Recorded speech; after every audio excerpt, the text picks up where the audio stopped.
image.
You're listening to WQEE 99.1 FM, The Key in Noonan, Georgia, home of Braves country with Magee and the Armchair Quarterbacks, weekdays, 3 p.m. Eastern to 5 p.m. Eastern, right here on The Key and YouTube.com at Braves Country. Tom has been a teacher for over 40 years. One day, I think one of the students had asked the question and he didn't remember the answer. And I also noticed that he was letting his class out earlier than they were supposed to let out. I was really starting to worry. Levi and I talked about how it would change our lives, but he was there beside me.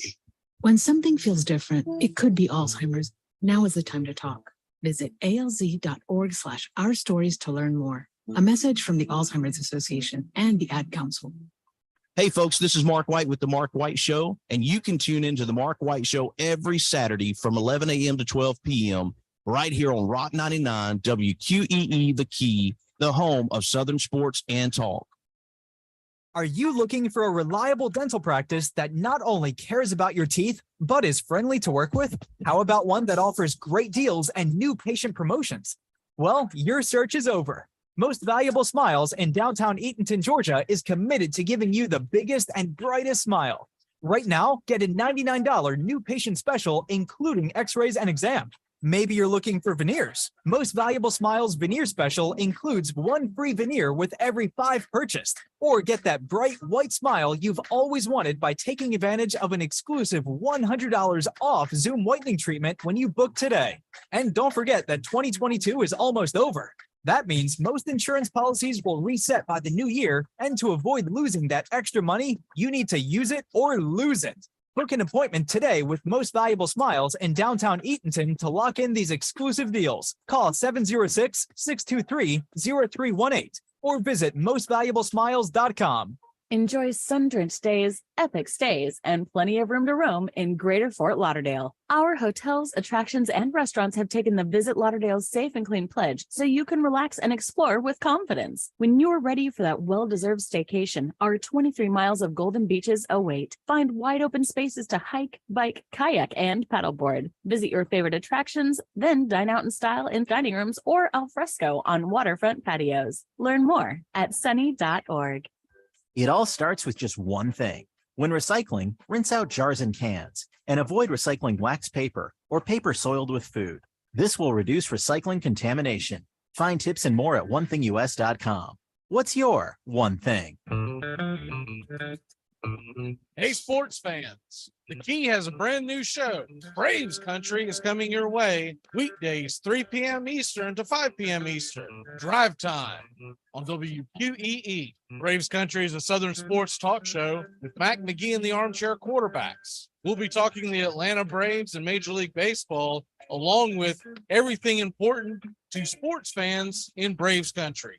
The SEC, ACC, Big Ten, and the National Football League, and the big sports news of the day. That's Braves Country with Magee and the Armchair quarterbacks. Weekdays, 3 p.m. to 5 p.m. right here on WQEE, The Key, 99.1 FM, and simulcasting on youtube.com/@Braves Country.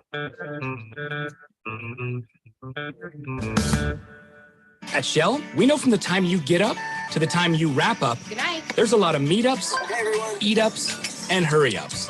So come to Shell and get 3 things done at once. Fill up with Shell V-Power Nitro Plus to help keep your engine running like new. Save up with the Fuel Rewards program and never pay full price for gas again. And snack up with in-store rewards to save even more at the pump. Make the most of the stop you need to make with Shell and engines that continuously use Shell V-Power Nitro Plus premium gasoline. See full terms and conditions at fuelrewards.com. That's the sound of NyQuil Severe hard at work. NyQuil Severe is the best sleep with a cold medicine. No tossing and turning, just rest and recovery. So you're ready to take on tomorrow.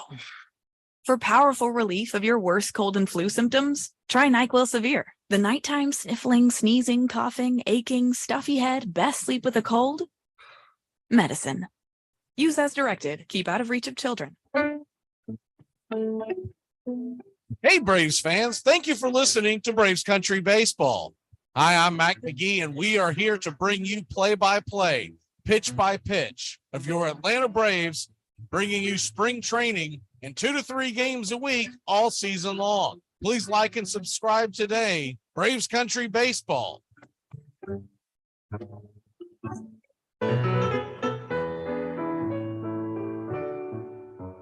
Winter is the perfect time to start planning for your healthy, pest-free spring lawn with True Green, America's #1 lawn care company. True Green's science-based approach and local expertise will help give your lawn the year-round care it needs to be thick and weed-free. Go to truegreen.com. Just call 866-946-5956 or go to truegreen.com today and get a lawn to be proud of. Hey, sports fans, it's Rod Peterson here, host of The Rod Peterson Show, inviting you to join us daily for 2 hours of Atlanta's funnest sports talk right here on WQEE. I say fun because it is. You've never heard a show like it because we make the listeners a part of the show every day between noon and 2 p.m. Eastern. You'll hear plenty of the best sports talk, including the latest on the Falcons, the Braves, and more. And who knows, you might even hear you. That's the Rod Peterson Show, daily at noon, right here on WQEE 99.1 FM. We live in a world now that welcomes and nurtures the screwball in all of us. Hey, it's a new decade, people.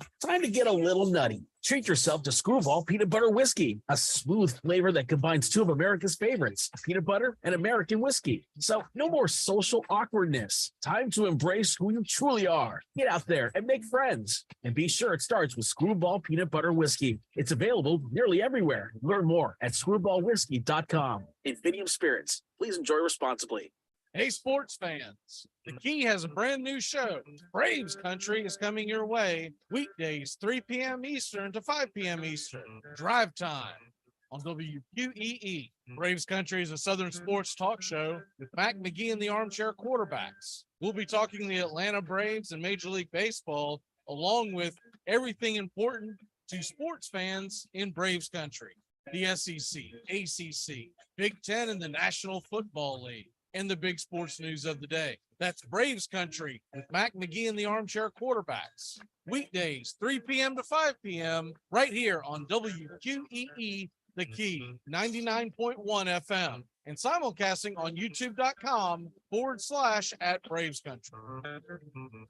It's the best in sports and entertainment, and get locked in and locked down with Rhino Radio Penitentiary, 7 a.m. to 10 a.m. with your host, me, Ryan O'Neill, each and every morning, right here with the best in sports and entertainment, all the way from professional sports to college sports to River Dragons hockey and everything in between, including some of the very best local and national guests. It's the Rhino Radio Penitentiary, 7 a.m. to 10 a.m. Monday through Friday, right here on 99.1 FM WQEE. You're listening to WQEE 99.1 FM, The Key in Noonan, Georgia.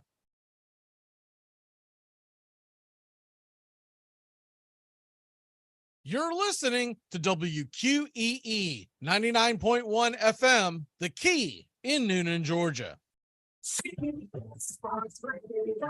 You're listening to the Armchair Quarterbacks on CBS Sports Radio, #1 sports station. Good afternoon, and this is your Armchair Quarterbacks Sports Flash. Friday night, the Pac-12 takes center stage as their championship game in Las Vegas will have number 4 Southern Cal against the number 11 Utah Utes. The Trojans are a 2.5-point favorite, over under 67.5. And if the men of Troy can win, they'll punch their ticket to the college football playoffs.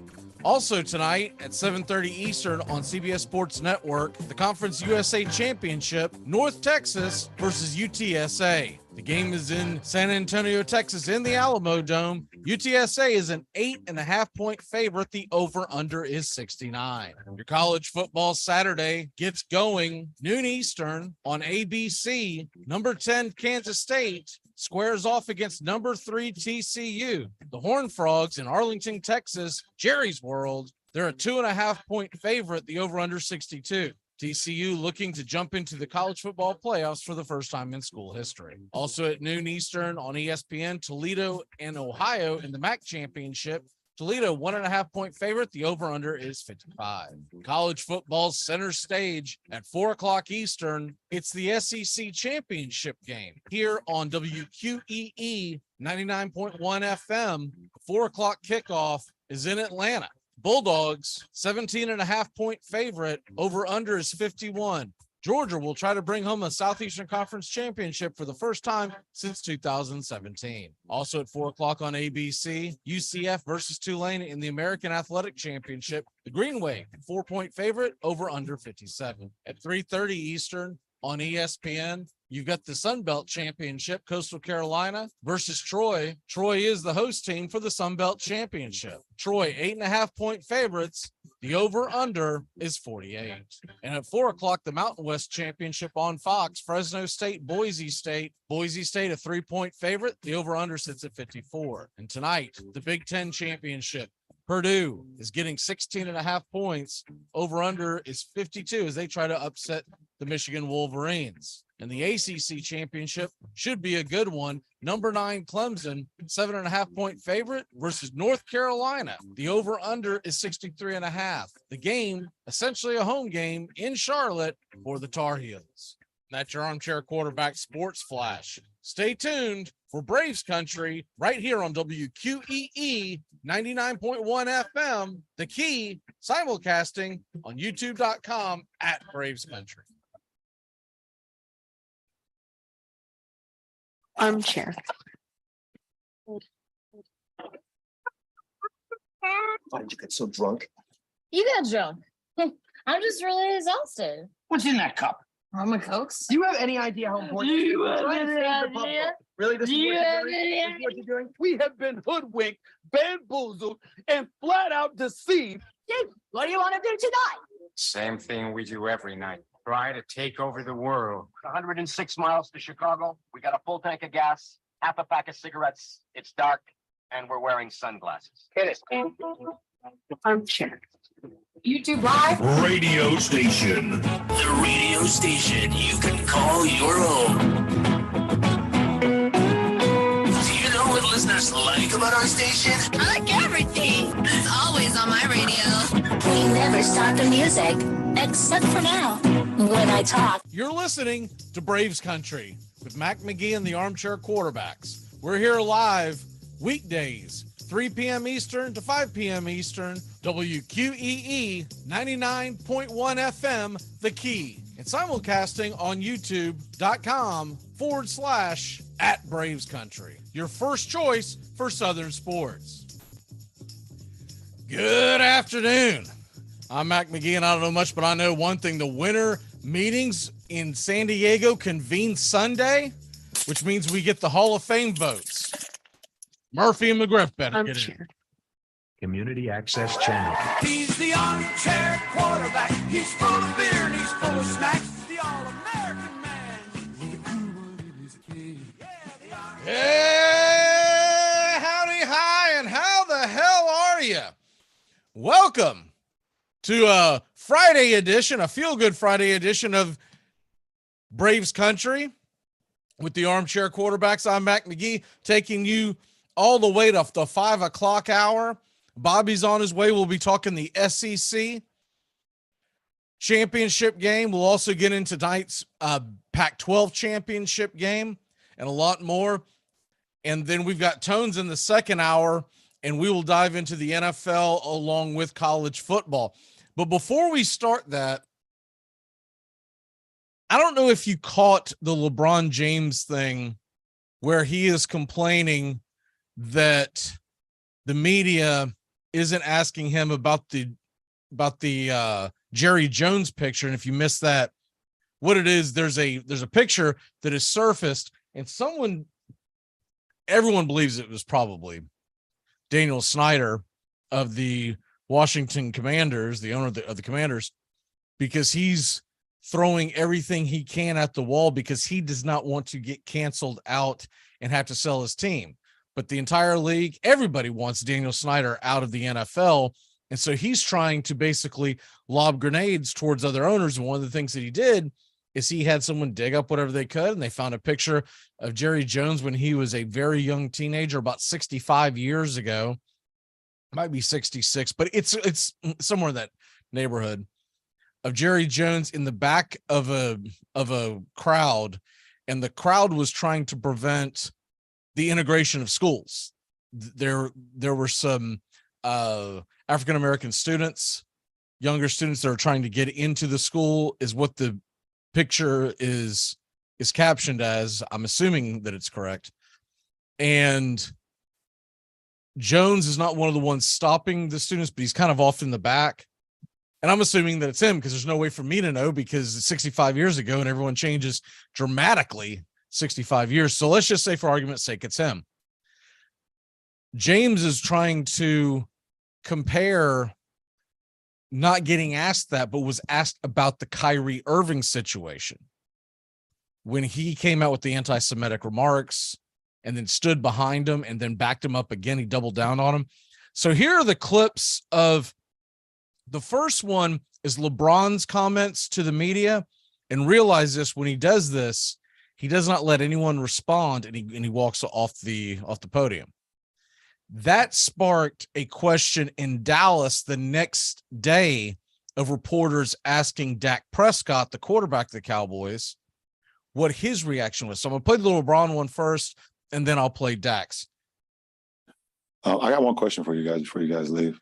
I was thinking when I was on my way over here, I was wondering why I haven't gotten a question from you guys about the Jerry Jones photo.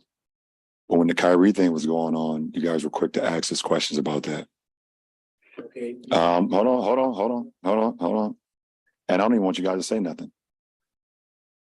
When I watched Kyrie talk and he says, I know who I am, but I want to keep the same energy when we're talking about my people and the things that we've been through.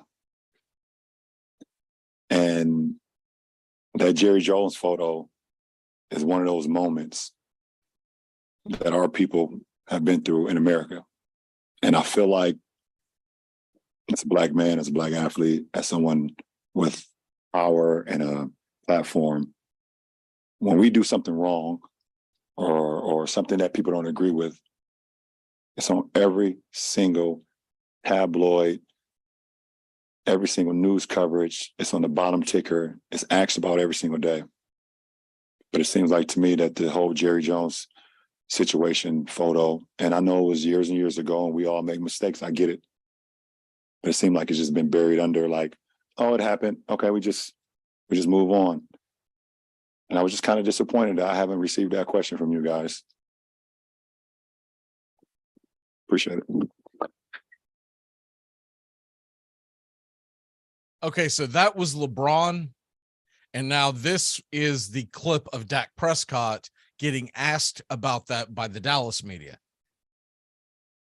Hey, Dak, before we start with football, LeBron made comments last night and referred to Jerry's photo on the high school steps and then suggested how we have a discussion about race is disproportionate. We've asked you these questions before about issues of race and how we discuss them publicly. Do you have anything to say on this and kind of where we are right now in discussing these issues? And discussing race in general? Yeah. No, I mean, I don't have much to say. I mean, obviously we can be more empathetic and just and give grace obviously to one another, regardless of race, obviously from the times that we've come from to where we are now, thinking about the growth that we've had. That's who I am. That's how I think. I mean, optimistic, a guy that is completely biracial, black and white. It's easy for me to speak on race on one side or another. And I don't always, how do I say this? Yeah, I don't know if I've fully processed it all the way, honestly. I think whether LeBron's talking about the picture, I mean, I think that's on Jerry to address, right? I mean, in the same sense, it's 65 years ago. And how times have changed. I mean, look at the man's resume since then, right? And as I said, I give grace. And I think that's a conversation and a question, not only for him, but for you guys and how y'all feel, how accountable y'all have been and covering and discussing the disparities and differences in race. So yeah, I'm just, as I said, I'm here for growth and giving grace and trying to make this world a better place. And that's who I am at my core and all I believe in. And yeah, unfortunate things come up from the past, pictures, and they show that they show how far we've come, but in the same sense, they're a reminder of sort of a time that was ago in the same sense. It wasn't that long ago that we were all sitting on different sides and that we weren't together. But as I said, I wouldn't be here if it was still that way. So I believe in grace and change. And those are questions for Jerry and for y'all, honestly, that I don't have quite the answers for. Okay, so that was Dak Prescott, and that was his response. And it's the best thing that I can take away from this entire thing is I don't know why LeBron thinks one has to do with the other, because the thing is LeBron was teammates with Kyrie Irving. He's also being asked about a current NBA player because at the time they were talking about NBA suspension, et cetera, et cetera. LeBron is not the czar of sports where you ask him about every single thing that comes down the pipeline. You're not going to ask him about anything that happened in the WTA. You're not going to, it doesn't make a lot of sense. So, but in true LeBron fashion, we've gotten to know him over the last few years. When he sticks his foot in his mouth, he's never able to say, you know what, maybe I made a mistake, or hey, maybe someone has a point, because he was originally defending Kyrie and then everyone came towards him as far as saying, how can you defend that? And I did find it interesting that in those conversations, one of the things he said that I think, yeah, I got to take something away from it, when he says, when we do something wrong, or when you would disagree with what we say. Disagree. There is no disagreeing whether or not what Kyrie did was wrong.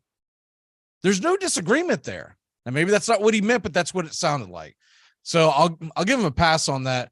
But this is just constant with LeBron, where it's, and this is one of the reasons why he's one of the most unliked athletes in all the world, is because he sticks his foot in his mouth constantly about things he's usually not very well versed on.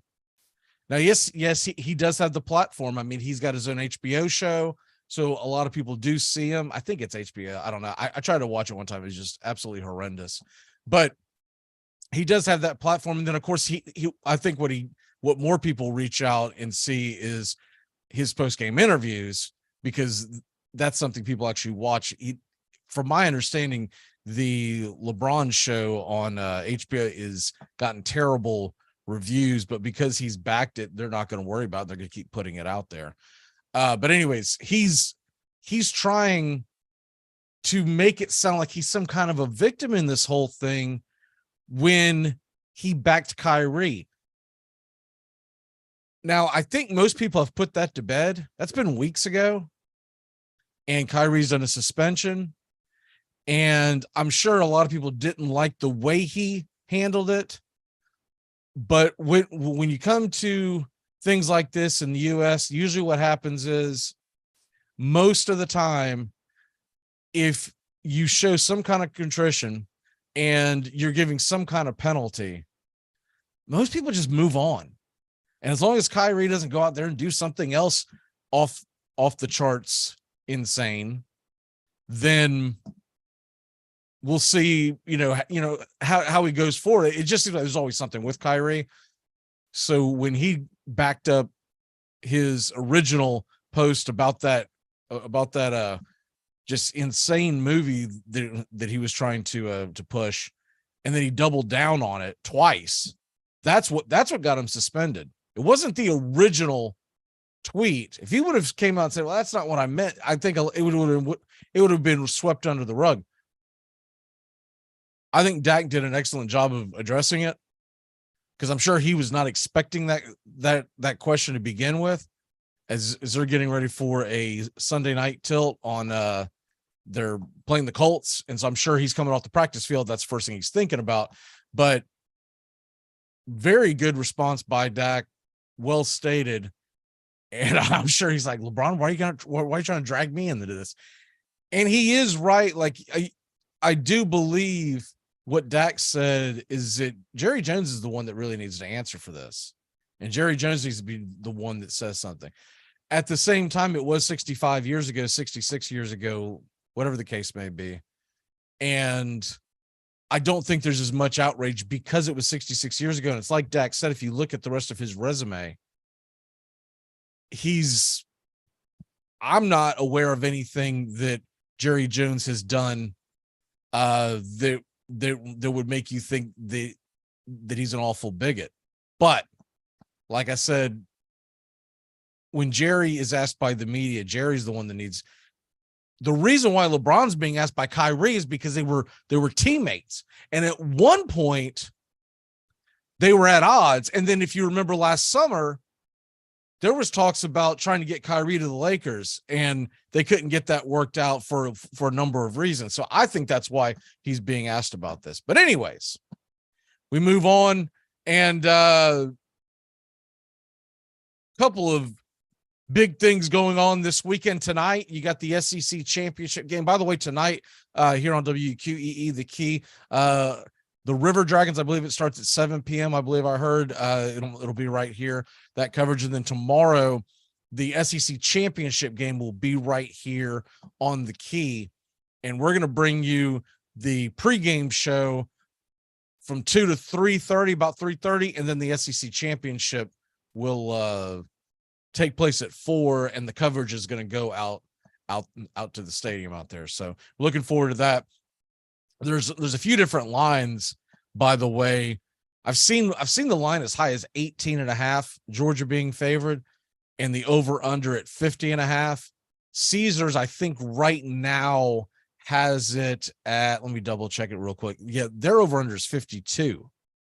So if you like the under, you want to jump on Caesars. If you like the over, you might want to shop around. Georgia, 17.5 point favorite on that end. I'm kind of steering clear of this game. If I get any action on this game, I really think it's going to be the over. I feel like that even with the very good Georgia defense, elite Georgia defense, these SEC championship games tend to be a lot higher scoring than what people expect. And 52 is a relatively pretty low scoring college football game. You're talking about somewhere in the neighborhood of what they are projecting.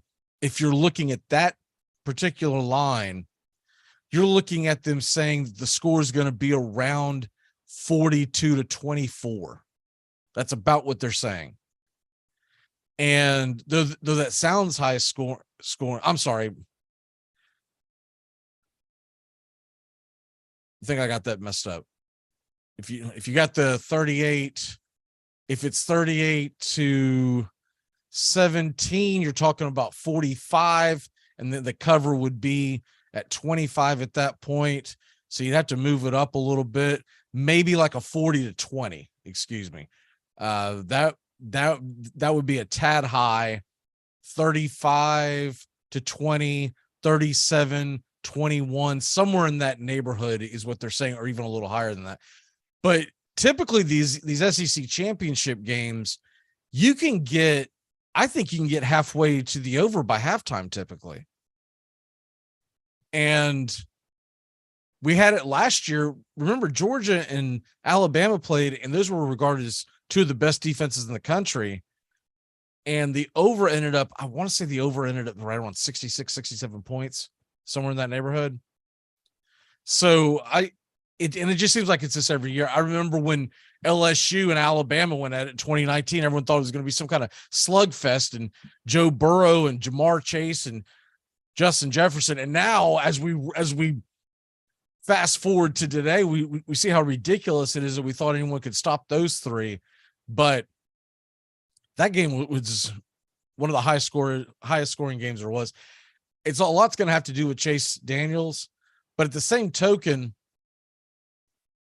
he's also had the habit of turning the ball over quite a bit earlier. So if the Bulldogs get to him and turn the ball over, that's just going to shorten the field. I really like the over. We're going to take a quick break, and when we come back, Bobby is going to join us here on Braves Country with the Armchair Quarterbacks. I'm Mac McGee. We will be back in a flash here on WQEE The Key. On a beer? 7 o'clock in the morning. Scotch? Armchair. It's time to live, laugh, and create memories again with MSC Cruises. Join us on some of the world's most modern and innovative ships. Discover again at our new private island, Ocean Key MSC Marine Reserve, named Best New Cruise Destination. Cruise the Caribbean and Bahamas from Miami or Port Canaveral. Book now with free balcony upgrades and flexible booking changes. Call your travel advisor or visit msccruises.com. Restrictions apply. MSC Cruises, a world of discovery. Hockey season, and that means new merch over at ourdragonsmerch.com. Get the latest designs and some of our fun new souvenirs ahead of what's sure to be a great hockey season. Celebrate another season of River Dragons hockey by getting a new look to wear on game days, or surprise the big time sports fan in your life with a new keepsake that will make them a River Dragons fan for life. Order online right now at ourdragonsmerch.com. That's the letter R, dragonsmerch.com. We'll see you at the rink. Armchair Quarterbacks on YouTube Live. We cover Braves baseball, Red Sox, Yankees, Rays, Cubs and Cardinals, and the rest of Major League Baseball every day. Your first choice for sports talk, live from the First Coast. How to improve your dining room by the Home Depot. New wood floors, new paint on the walls. Sure, you know us for that. But how about a new dining room table, matching chairs, bar stools? How about free and flexible delivery with easy online returns? Now you can explore decor in a whole new way. Save now on furniture, everything for your home, everything from HomeDepot.com. How doers get more done. Limitations apply. This helpful instructional message from the National Association of People Who Have Trouble Walking and Chewing Gum at the same time. Step, chew, step, chew, step, chew, step, chew. Welcome back to Braves Country. Mac McGee and the Armchair Quarterbacks, weekdays 3 to 5 p.m. drive time on WQEE. Why don't you go grab us some coffee? Come on, are you kidding? Better yet, go to the ear, nose, and throat department. Get your hearing checked. The Armchair Quarterback, he's full of snacks, the all-American man. Yeah, the Armchair. Welcome back. Here, Braves Country with the Armchair Quarterbacks, and joining us here on the show today is Bobby. Bobby, how are you? I'm doing good. How about you? I'm doing pretty good. Getting ready for what I think is going to be an exciting game tonight, a huge game with the Pac-12 championship, Utah versus USC trying to punch their ticket. I know they lost earlier in the year and it's difficult to beat a team twice, but man, they better come with it if they're going to beat Utah tonight. Well, Caleb Williams has been lights out lately. I mean, he's probably the favorite for Heisman right now. This is the biggest game of the year for them. I know another fan base is going to have their eyes all over this one. Ohio State fans, they need a USC loss tonight. So it'll be interesting. Yeah, Ohio State needs either USC or what's your thoughts on if TCU loses? Do they put Ohio State in over TCU? They probably do. Because TCU is playing in a much weaker conference. And if they can't go undefeated, I don't know, that's a tall task. See, if they can't, then I think it's more like Ohio State. I would argue that TCU played a much more difficult schedule. That's fair. At the time they played Oklahoma, they were ranked number 18. Kansas was 19. Oklahoma State was 8. Kansas State was 17. Texas was 18 just a few weeks ago. If they played Kansas State again, then that would be, what is that? 1, 2, 3, 4, 5, 6 games against top 25 opponents at the time of the game. The same token, you look at, and I think it's a misnomer that everyone thinks, well, Ohio State played in the Big Ten, so obviously they played a tougher schedule. I don't know if I buy that. Yeah, that's fair. That's fair.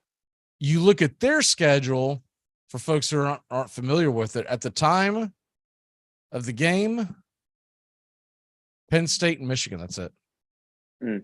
Oh, I'm sorry. I only won one of those. I'm sorry. The first game of the year, Notre Dame. I didn't have it scrolled all the way up. So 3.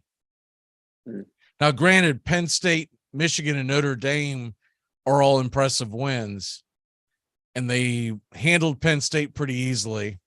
They struggled with Notre Dame first game of the season, but all in all, they won going away.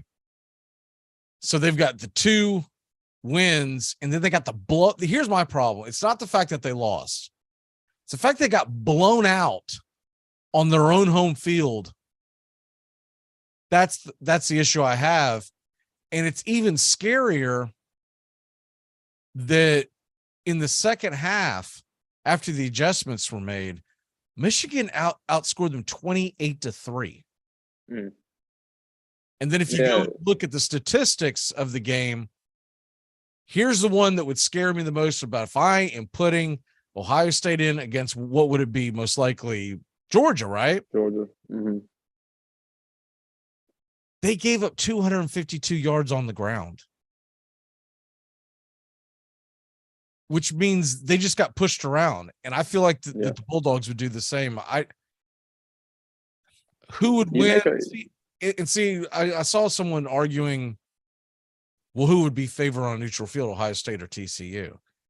And my argument back is, I don't care about public perception. I'm talking about what's real. Who would beat who on a neutral field? And I think TCU would get Ohio State. You make a good point with that. If they can't get past Michigan on their own home field, and not only not get past them, they got crunched.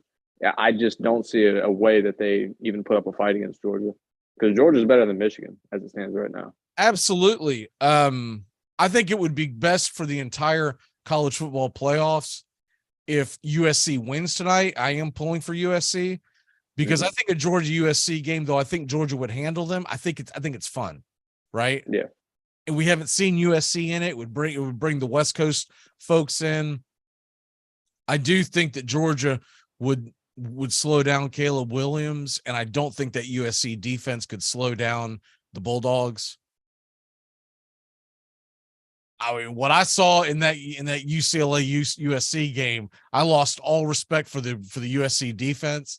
And then I talked about this on the show, but the very next day, I'm seeing breakdowns of how there was a couple of players on the USC defense that they're talking about going high in the draft, and they were focusing about how lethal the USC defense was. Didn't see that. And I'm thinking, what? Lethal? USC? First of all, I don't remember the last time the Pac-12 played someone east of the Mississippi and shut them down anyways. think Oregon upset Ohio State, but lethal. What in the world are we talking about here? Lethal's for the elite defenses like Georgia that just pushes teams over. If memory serves me correctly, that USC UCLA game, the over under was like 70-ish. And we were on the show going, man, that's a high number. I don't know if you should do that. And then you watch the game and the total was 93. Mm-hmm. And it wasn't like USC won 93-0. They won by a field goal. So, and props. I give USC credit for that win, though. I still think that's a great win because I think UCLA was a great team. Dorian Thompson-Robinson had a great season, and I think that offense did well. And then that was a big test for them. And them winning that was big, but that defense, it didn't look good. No, and I'm not saying that they don't have some talented players on their defense. Mm-hmm. There are a lot of teams out there that have some good players, but the defense as a whole is garbage. Yeah. I mean, last year, Jermaine Johnson was drafted in the top 15 of the draft to the Jets, but the Florida State defense he was on was a sieve. Mm-hmm. So I don't always hold that against players. Oh, you played on a bad defense. I don't know if I would draft you. I'm not saying that any stretch of the imagination. But I do believe if USC wins, if TCU wins, I think no matter what, they stay 3-4. And then the only way Michigan becomes the 1 seed and Georgia the 2 seed is if Michigan wins the Big Ten and Georgia somehow loses to LSU. Mm-hmm. But I feel like those are the top two, or should be the top 2 seeds no matter what, don't you? I agree, but do you think there's a chance at all that if Georgia were to lose, that they drop maybe to 3? Not that it would matter because it would be 2 versus 3 regardless. Right. But I wonder if that's it realistically doesn't matter. Yeah. I don't see them dropping past 3 though. There's no possibility. I think the key is, especially for Michigan, why Michigan would be more motivated than anybody, is that you don't want to lose, and then they have an argument that says, well, we're going to put you at 4.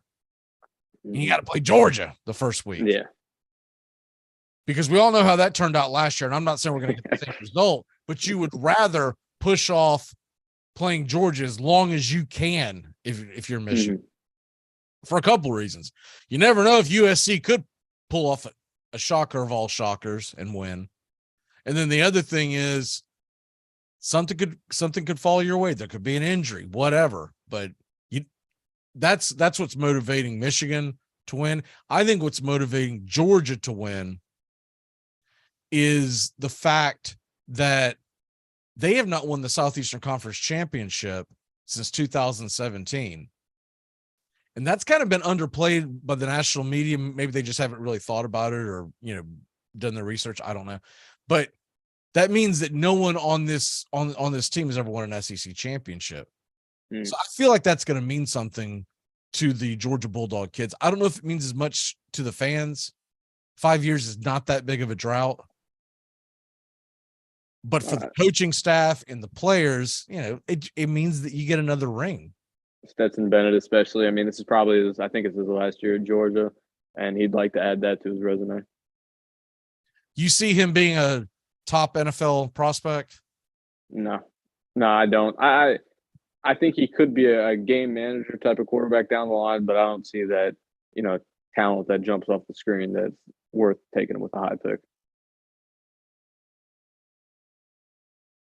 Yeah, I don't know if I feel like he's a guy that if he got in the right situation in the NFL, he could have some success. If Taylor Heineke can figure it out, I think Stetson Bennett can figure it out.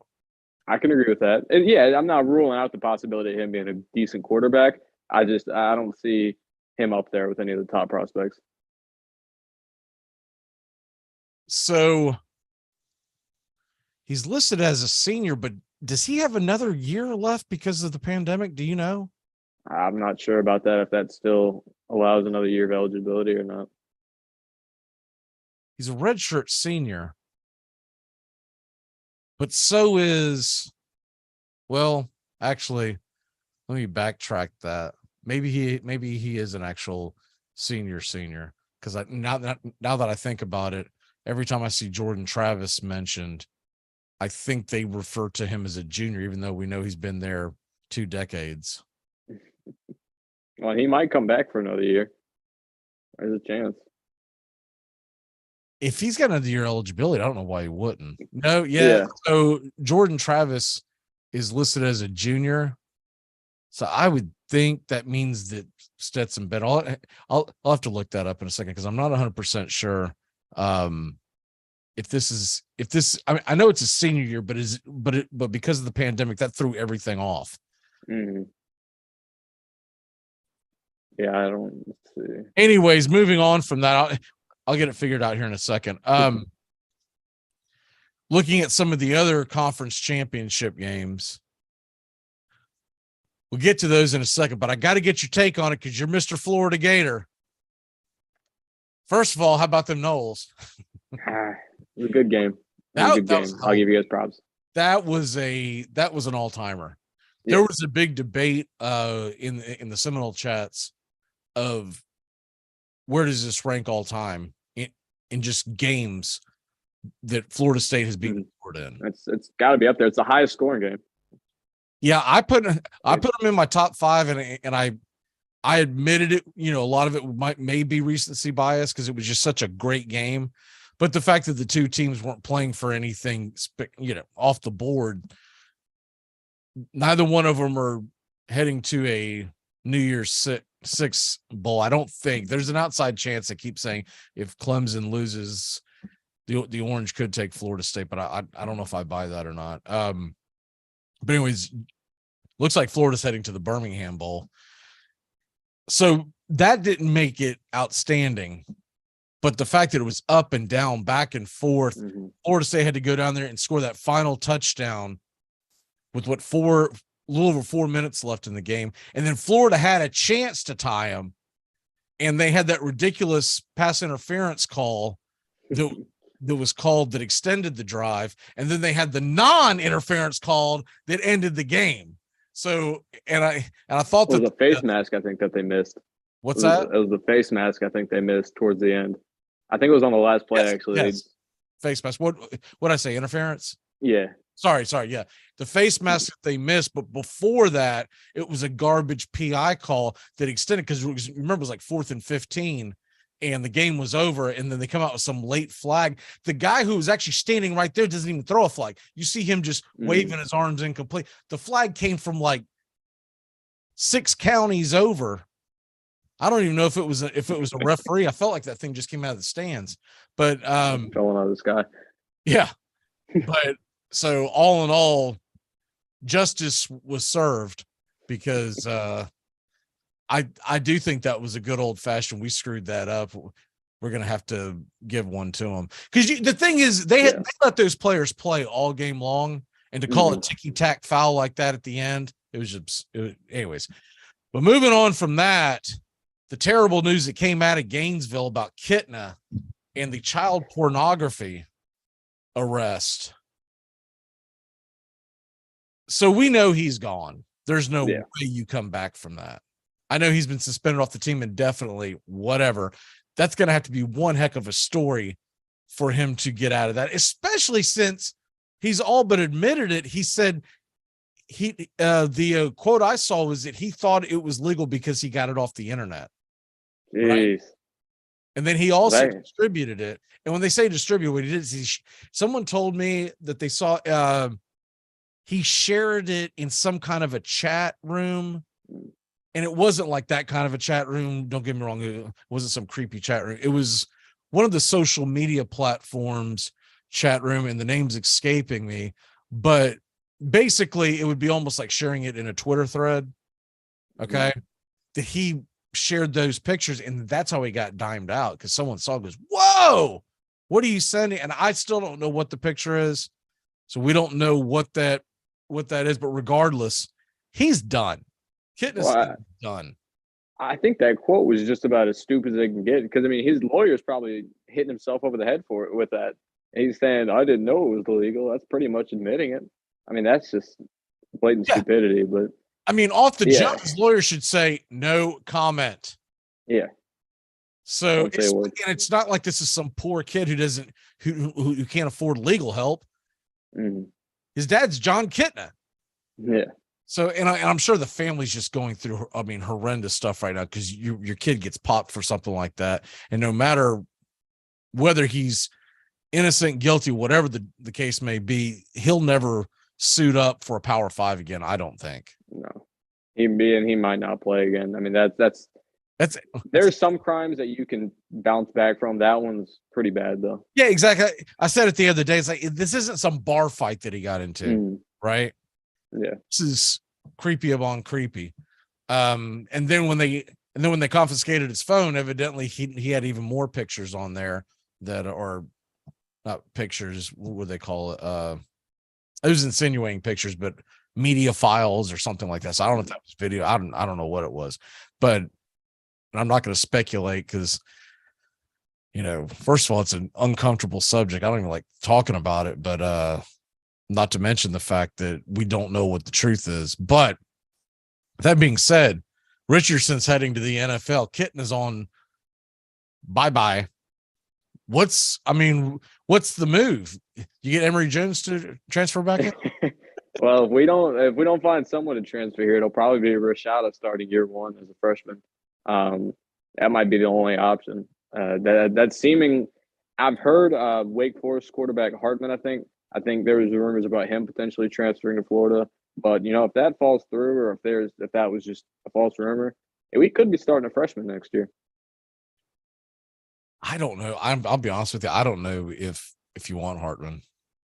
I've watched him, and fair enough, he beat Florida State this year. Okay. Mm-hmm. But it's because of that offense. They run a very, I don't know how often you've watched Wake Forest football, but they run a very unique offense. And it's kind of led by the coach. It's a version of an RPO, but he literally will walk to the line. Have you watched Wake Forest before? Not much, not this year. Okay. Much. So just imagine this, your typical RPO, the quarterback sticks it right in the gut of the running back, and then he makes a decision on whether the line's crashing or separating, on whether he's going to let the running back have the ball or he's going to take off, right? They will literally walk to the line together. And I'm saying like a slow walk, waiting for you to commit, and then he'll either take off or he'll hand it, or he spends that time looking and surveying the field and chucks it. That's not going to work in the SEC. Yeah, that's a very strange style of offense, and if it works for them, it does. But yeah, in the SEC, I'm not sure that will. And I'm not saying he can't be successful in the Florida's offense, but what I'm saying is that's what made him successful. Is because it was such a strange offense.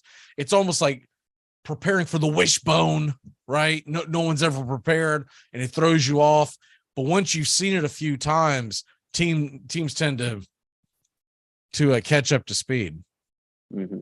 And I'd be willing to bet that if they played today, you would end up seeing a 2 to 3 touchdown W by FSU. So it's one of those offenses that once you kind of get your grips underneath you, especially in the SEC, playing Georgia, Tennessee, Alabama, the list goes on and on and on. Their defensive line is going to disrupt the heck out of that. We got to take a really quick break. When we come back, we are going to jump back into some football talk, the National Football League. And of course, we're going to make some predictions on the Pac-12 championship. You're listening to Braves Country with the Armchair Quarterbacks. Don Bear? Tom has been a teacher for over 40 years. One day, I think one of the students had asked the question and he didn't remember the answer. And I also noticed that he was letting his class out earlier than they were supposed to let out. I was really starting to worry. Levi and I talked about how it would change our lives, but he was there beside me When something feels different, it could be Alzheimer's. Now is the time to talk. Visit alz.org/our stories to learn more. A message from the Alzheimer's Association and the Ad Council.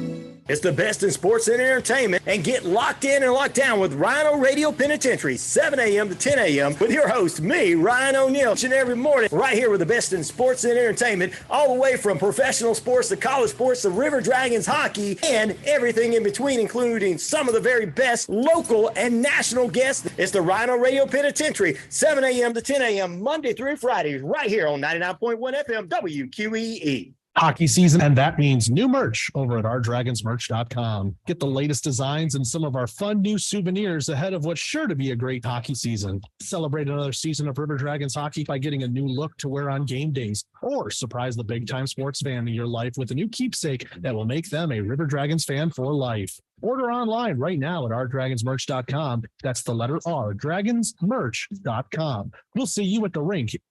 Hey, sports fans, weekdays 3 p.m. Eastern to 5 p.m. Eastern. Drive time on WQEE. Braves Country is a Southern sports talk show with Mac Magee and the Armchair Quarterbacks. That's Braves Country with Mac Magee and the Armchair Quarterbacks. Weekdays 3 p.m. to 5 p.m. right here on WQEE 99.1 FM.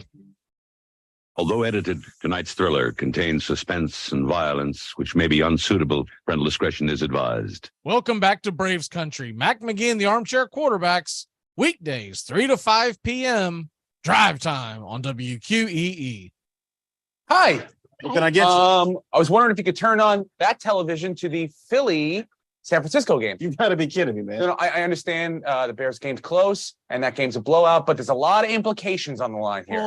We both have players on the Eagles team. He's got Brian Westbrook. I've got Donovan McNabb. It's very close. It would mean a lot to us. I'm sure you can understand. It was a fantasy football thing. I get it. That was my fault initially. So you'll change the channel? No, we can't do it.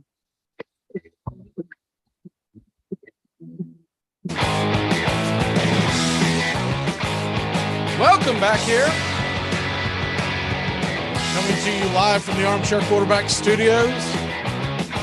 Bobby taking us to the top of the hour, and then Tones is going to jump on here. Tomorrow, the whole gang will be here for the kickoff show. 2 p.m. to 3:30, leading you into the SEC Championship game. So we look forward to that. We'll do our SEC Championship predictions then. We're going to do the Pac-12 Championship predictions here in a second. We're also going to get your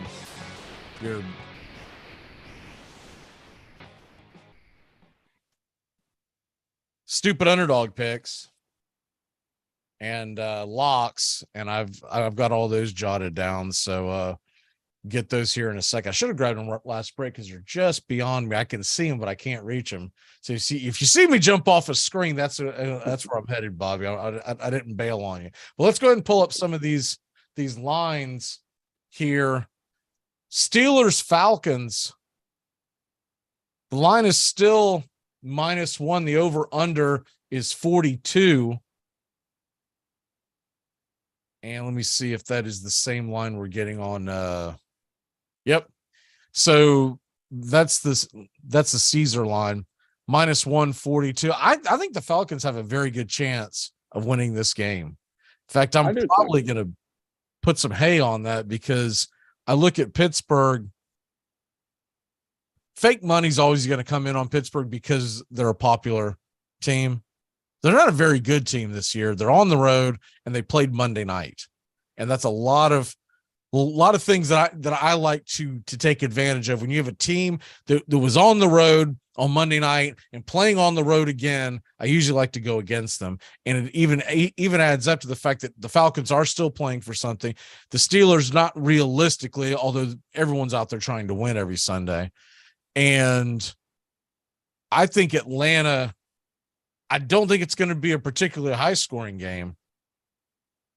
So to me, the under's enticing, but I'm more likely to take the Falcons. What say you?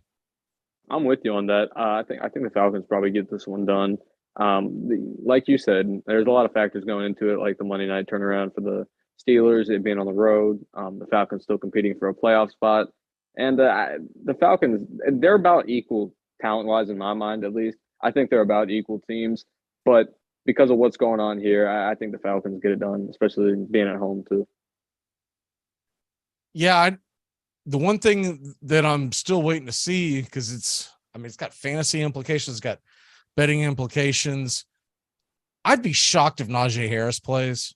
Mm-hmm. That's the first thing. And then the other thing is that who ends up being the guy? Because it looks like Warren's getting cleared. Snell had a good day on Monday night, but he's been banged up and hasn't been practicing much this week. So I would think it's probably the Warren show, but is Snell going to cut into his carries?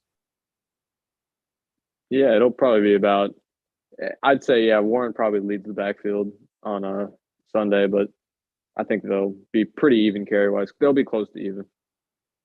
By the way, one of our viewers on our Facebook, if you want to jump in on Facebook, it's not Facebook, I'm sorry, YouTube, youtube.com/@BravesCountry, mentioned, I kind of forgot about this, happened a few days ago. Luke Altmaier of Ole Miss has announced that he's going into the transfer portal. So could he be heading to Florida? That's something to look out for. I mean, they're going to need a quarterback next year. And I'm not sure if I like Rashada, and I like pulling him away from Miami, but do we trust him enough to start year one is the question. And if not, we got to find a replacement quick. Yeah, I guess Altmaier sees the writing on the wall and doesn't think that he's got an opportunity to play next year in Ole Miss. But I also wonder if he's going to wait to see where all the college football carousel, where it stops, and where he might. Is Auburn? Could he be heading to Auburn now that they have Hugh Freeze?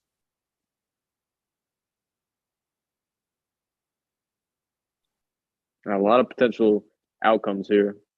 I think Auburn and Florida both make sense. Auburn with the new coach coming in, Florida with a deep hole at quarterback, assuming Richardson leaves. So yeah, both those options probably make sense. Looking at the NFL, back to the NFL, this line here has been very interesting to me, the -7. Browns at Texans. I feel like the Texans are going to give their old buddy Deshaun Watson quite a fight. Yeah. Could football get creepier right now? I mean, you got the Kitna thing, you got the Deshaun Watson thing, and let's not forget about the fact that Auburn just hired Hugh Freeze. Yeah, not a great time in football like that. I mean, football right now is kind of point. stressing me out, to be honest with you. There's a lot of stuff going on that, wow, only football could survive this, right? Because fans just love the game. I also think they love the gambling aspect of it. The NBA couldn't survive this. The NHL couldn't survive this. Baseball would have a hard time surviving, although baseball's been pretty good about that when something creepy happens, like with Bauer, that they just said, to heck with it, you're suspended for 2 years and no one pays attention to you for quite some time. Well, yeah, props to MLB for that. They laid down the hammer with that one. I wish NFL would have. We're not going to have a harder discussion for 2 years. Bye-bye. Mm-hmm. And I don't they wrapped that up quick. Deserved it, but they don't. Major League Baseball doesn't play, right? Mm-hmm. They got a brand to protect. It's the same thing with the PEDs. You mess up one time in baseball and you're gone for 80 games. You can be constantly messing up in football, like, you're benched for the half. Don't come in on Tuesday, all right? If you're Deshaun Watson, we're gonna lay the hammer on you and give you $240 million guaranteed, and then we're gonna take away 11 game checks, but none of those game checks are even. They don't even total $100,000.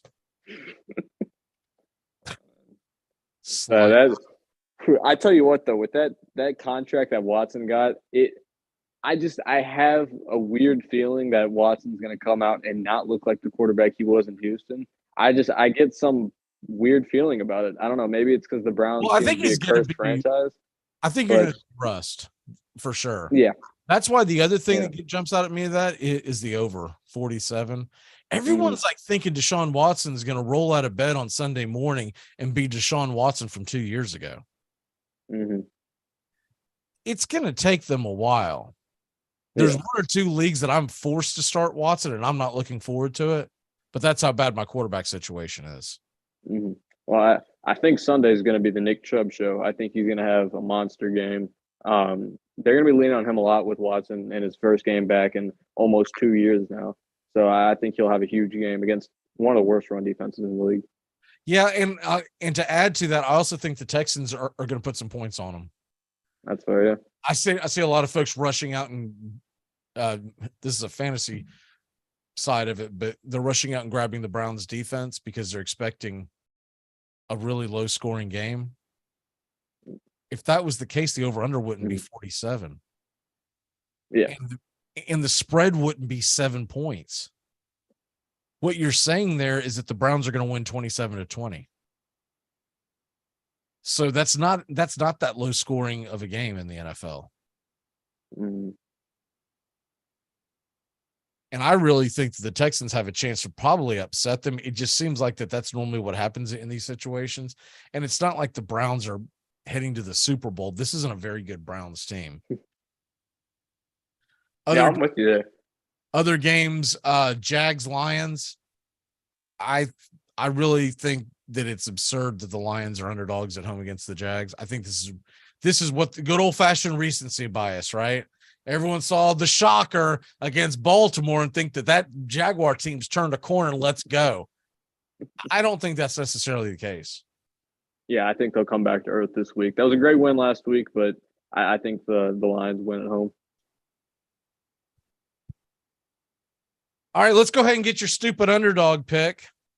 For folks that are not familiar with this, we do our stupid underdog picks every week, and you pick a team in football to win that is already an underdog. So, for instance, if you took the Texans to beat the Browns, 7-point underdog, you would get rewarded with all 7 points. We keep up with the standings, and that's what's up with that. And if you cover the spread, you get 2 points. If your team does not cover that spread, you lose 2 points. And we keep up with those standings all throughout the year. This will take us all the way till the end of the NFL regular season.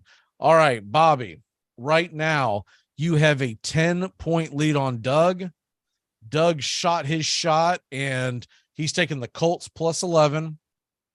I took Purdue plus 17, and Joey took LSU. What is that line? 17.5. Okay. LSU 17.5.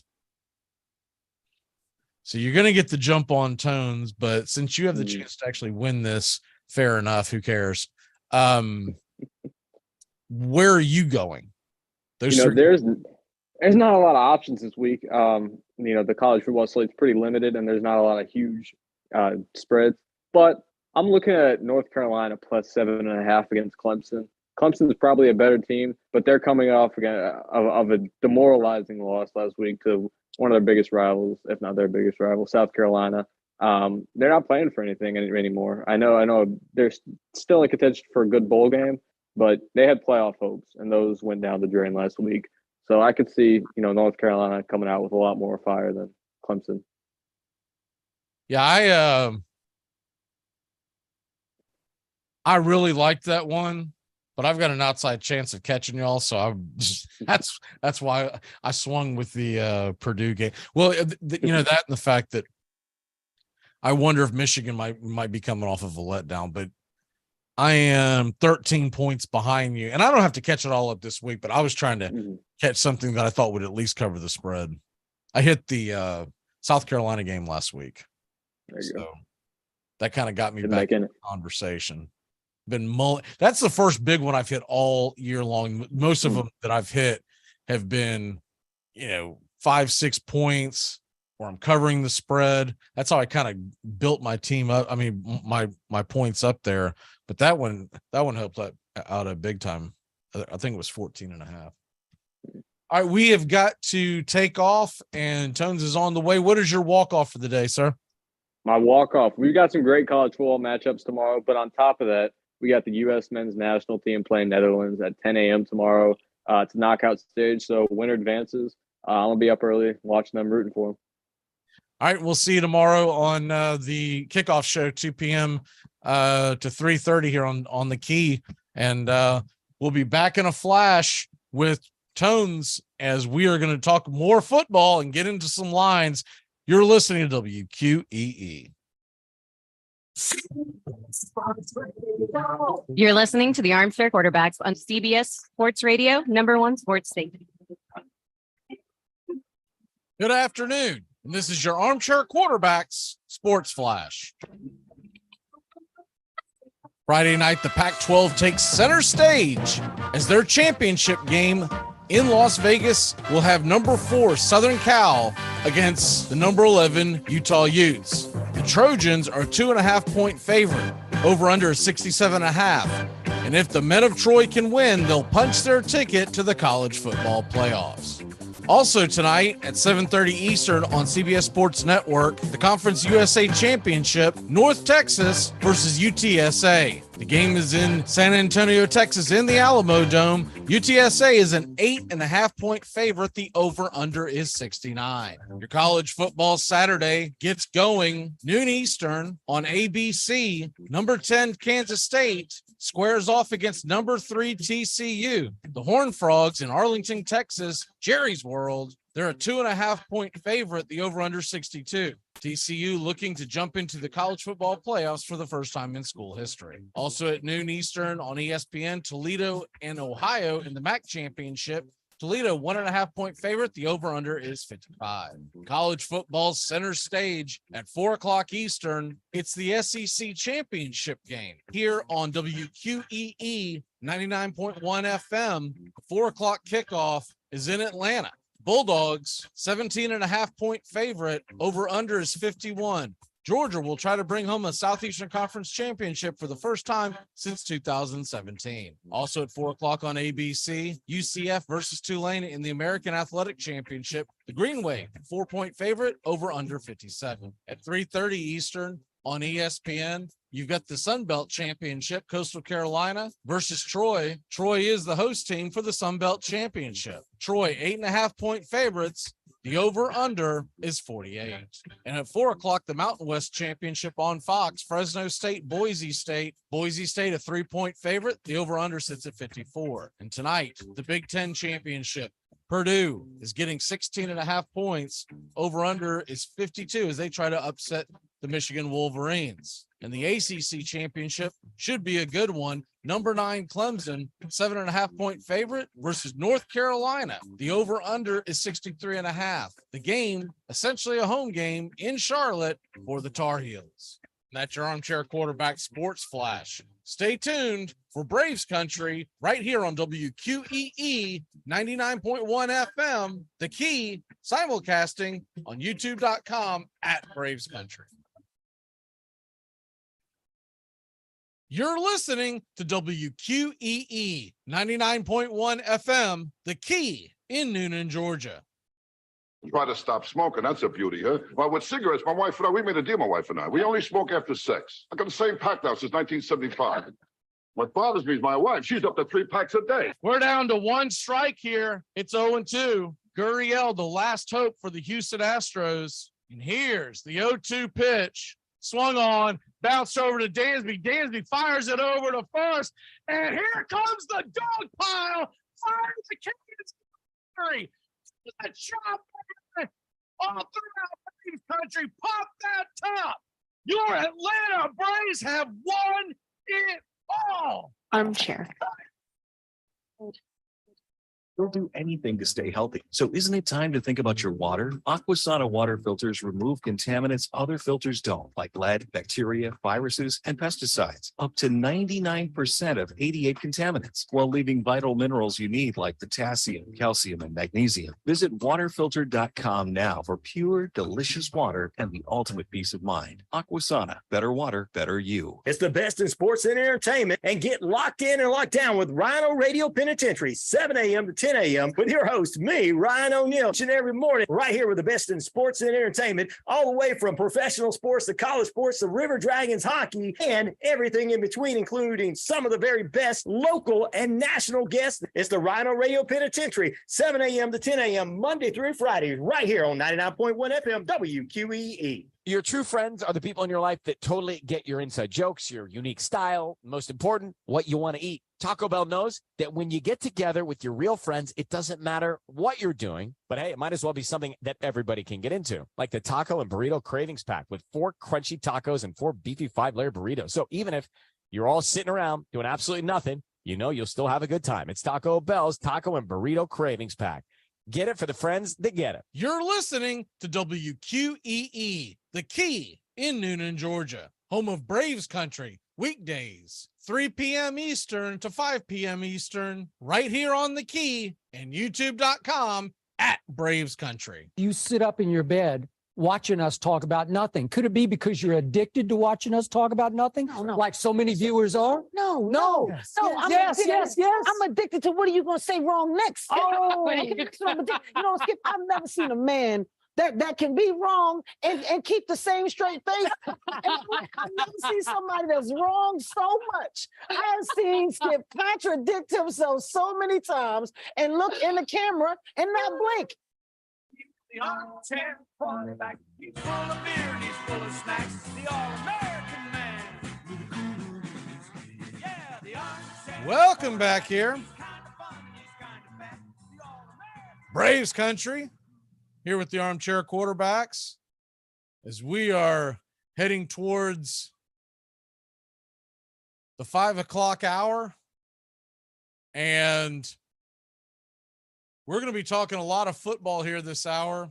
I do want to get into some baseball, and I'm going to wait till Tones joins us. I believe he's jumping in here. So Major League Baseball, the winter meetings are Sunday through Thursday, and they take place in San Diego this year. And that's when you see more and more stuff come on. You'll see more and more moves that will be made. Some of it will be free agent. A lot of it will be trades. But what it'll do is it'll get the ball rolling. And a lot of folks believe that Aaron Judge will get signed one way or another within the next calendar week, that he'll get signed before they leave the meetings. Now, I've seen these predictions before, and then the top free agent on the market doesn't get signed, and it stalls everything. You really, even if you don't think he's going to your team, you want to get him signed. You want to get him signed, get him out of the way, so that the other chips start to fall, like the Dansby Swanson chips, like Trey Turner. The list goes on and on and on and on. What's interesting is that the Tampa Bay Rays just signed their biggest free agent ever. It's not a big free agent, but it's the biggest one they've ever signed. 3 years, $40 million to Zach Eflin out of the Philadelphia Phillies bullpen. I find that interesting because I think it's a little overpaid, but considering how they'll probably use him, they'll probably put him in as an opener is probably what they'll do.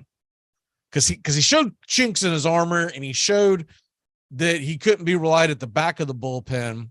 And that's why when Philly went on that run, they started using him in the middle, and they were leaning more on the lefty, and then of course the righty Dominguez. But it is interesting that that's where the Rays spend their money. And welcoming on to the show is Mr. Tones, who's got decked out in his Tampa Bay Lightning gear. I'm assuming that they're playing tonight.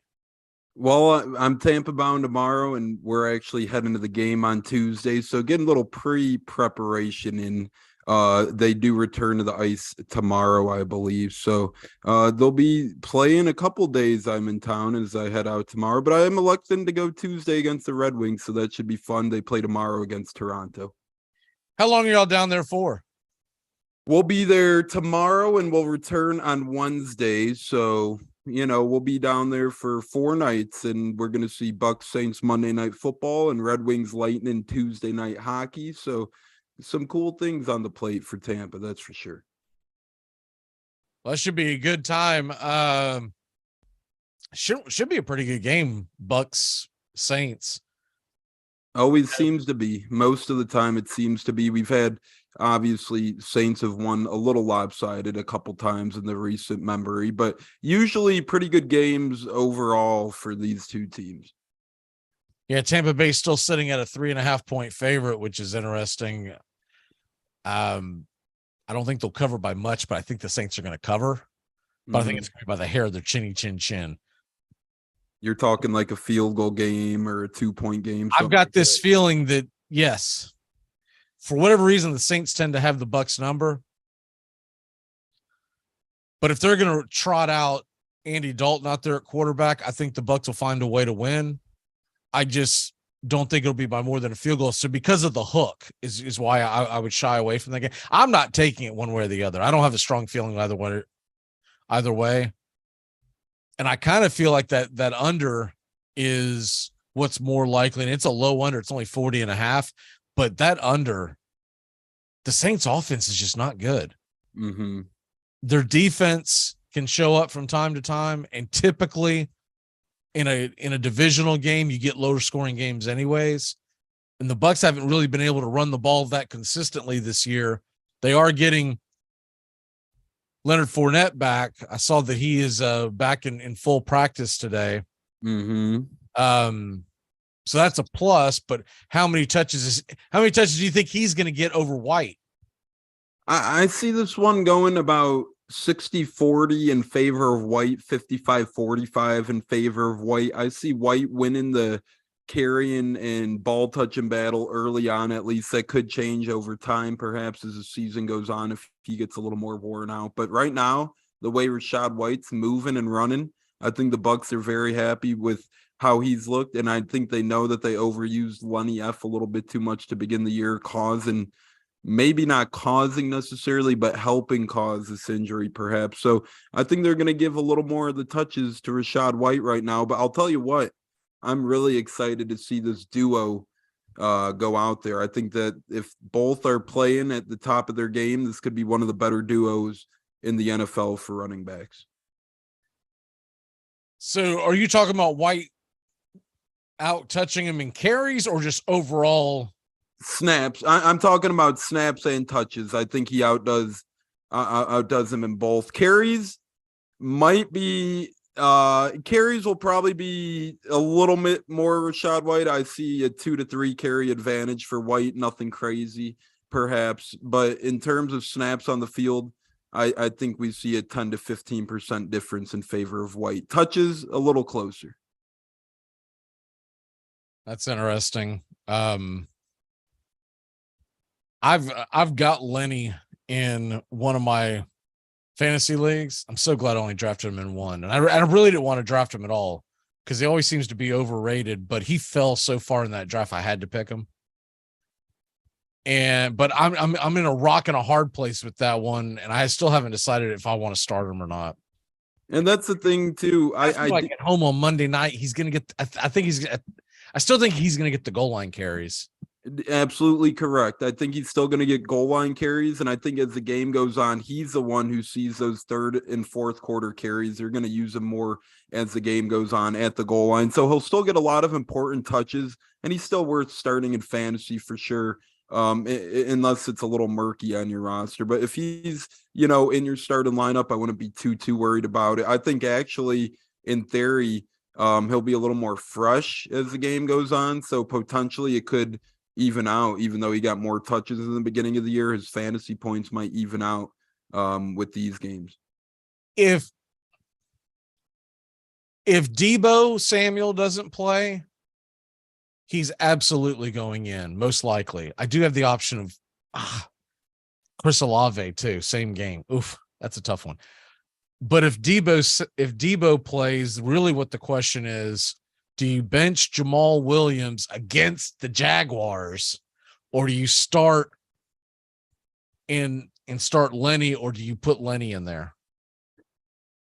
I would start Jamal Williams. I'd probably go Jamal Williams over the Jaguars, only because I think that is actually a very favorable matchup for Williams, and he seems like he's taken over that Detroit backfield a little bit. Swift gets a couple drives here and there in their goal line action, but I really like Jamal Williams right now, and that Jacksonville defense is a little bit vulnerable. So although that is a tough call, I'd lean Jamal Williams if it came down to those two, especially with Lenny F returning this week.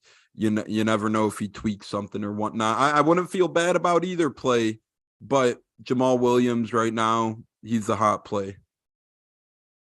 By the way, I see that it's interesting. Everyone thought that he was going to play anyways, but Yoku is not going to play now.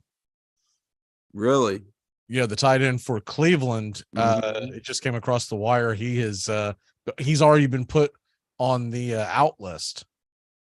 And we could have used that last week, right? As he caught the game-winning touchdown one-hander against the Bucks in the back of the end zone. So he looked fine. Maybe he heard it on that play, I'm guessing, or something like that, because he did go all out one hand. And they call him the Chief in Cleveland, I came to realize this past weekend. So Deshaun Watson returns and one of their big targets leaves. That's a big miss for Cleveland this weekend, that's for sure. That's the only reason I've even kept him in some of my leagues, is hoping that when Watson returned, that would be what would push him over the edge.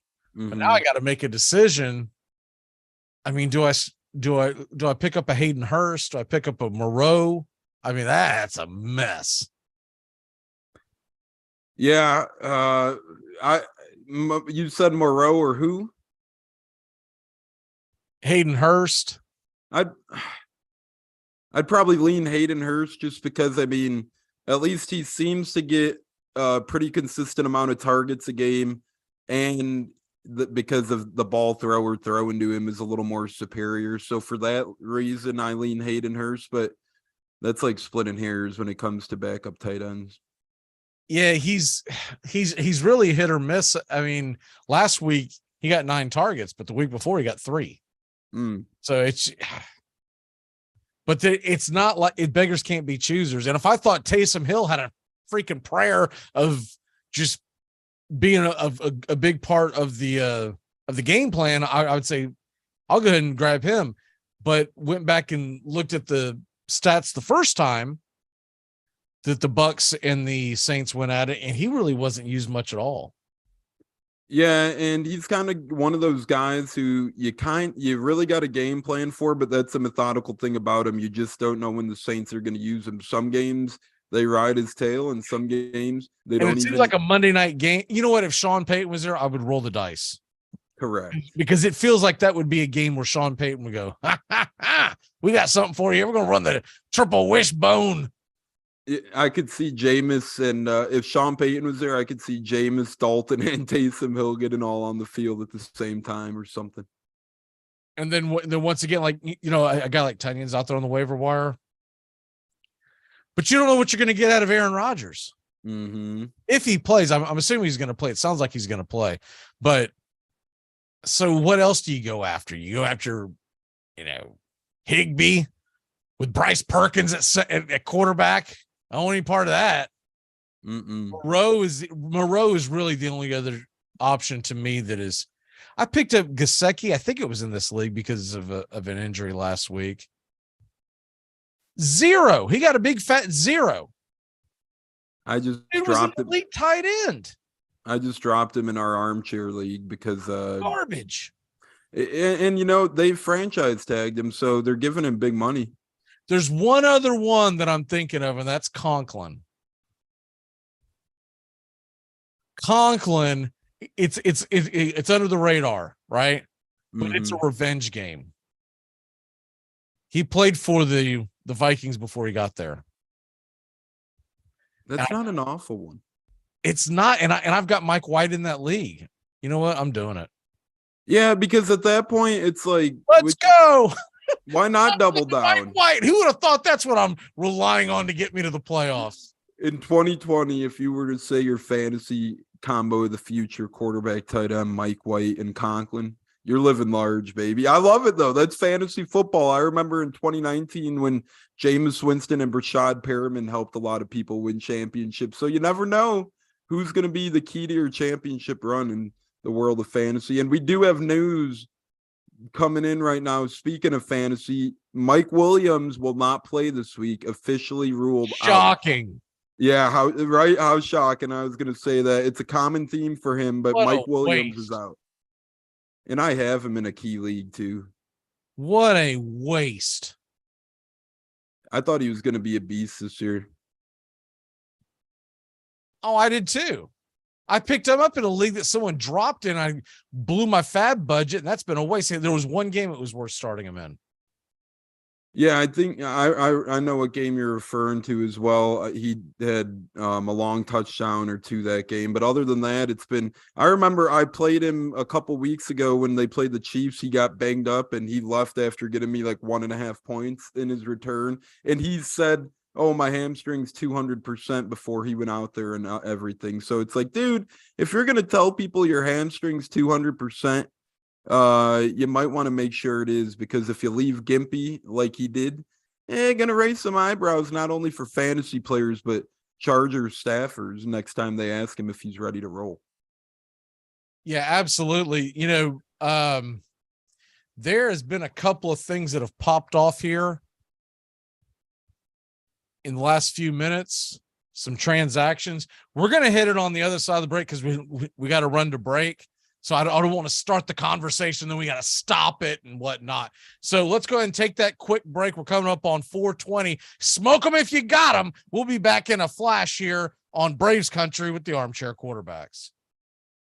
Are you okay, pal? Had a rough day on the job. Are you going home now? Was about to. Well then, you just fulfilled the first rule of law enforcement. Make sure when your shift is over, you go home alive. It's the best in sports and entertainment, and get locked in and locked down with Rhino Radio Penitentiary, 7 a.m. to 10 a.m. with your host, me, Ryan O'Neal, each and every morning, right here with the best in sports and entertainment, all the way from professional sports to college sports to River Dragons hockey and everything in between, including some of the very best local and national guests. It's the Rhino Radio Penitentiary, 7 a.m. to 10 a.m. Monday through Friday, right here on 99.1 FM WQEE. Make contact. A collective psychosis is sweeping the nation. We're in the thick of the haze craze, and Elysian is introducing an altered state of IPA. Contact Haze is a tangled chemistry of mild haze, low bitterness, and an explosion of hop aroma. This hazy IPA bursts with notes of bright raspberry, currant, citrus, guava, and passion fruit. Available in 6-pack cans in stores. Make contact. If we actually enjoyed our New Year's resolutions, we'd all have 6-packs, money in our saving accounts, and we'd know how to play the piano. I have to tell you about the one resolution I actually enjoy. It's Built Bar. It's delicious. Oh yeah, it's healthy too. They're low-cal, low sugar, high protein, high fiber, great for the keto diet. Lose or maintain weight while indulging. Visit BuiltBar.com. Braves Country, weekdays 3 p.m. to 5 p.m. Eastern, 99.1 FM The Key, your first choice for Southern sports talk. Hey folks, this is Mark White with The Mark White Show, and you can tune into The Mark White Show every Saturday from 11 a.m. to 12 p.m. right here on Rock 99 WQEE The Key, the home of Southern sports and talk. You're listening to WQEE 99.1 FM The Key, home of Braves Country, weekdays 3 p.m. Eastern to 5 p.m. Eastern, right here on The Key and YouTube.com at Braves Country. Heard you're having money problems. No, you didn't. Listen, I got the answer. You declare bankruptcy, all your problems go away. Creed Bratton has never declared bankruptcy. When Creed Bratton gets in trouble, he transfers his debt to William Charles Schneider. How would that help, Creed? In Monopoly, you go bankrupt, you lose. You don't go by Monopoly, man. That game is nuts. Nobody just picks up get-out-of-jail-free cards. Those things cost thousands. That is a good point. Bankruptcy, Michael, is nature's do-over. It's a fresh start. It's a clean slate. Like a witness protection program. Exactly. Not at all. I've always wanted to be in the witness protection program. Fresh start. No debts, no baggage. I Declare bankruptcy!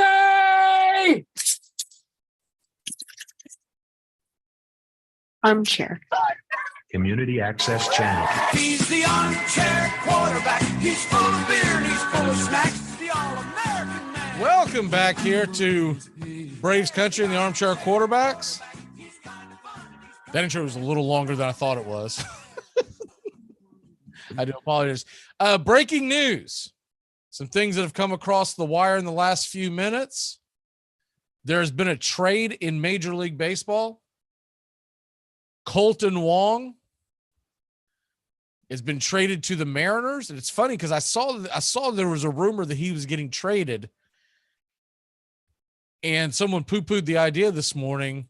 And I kind of quit investigating it.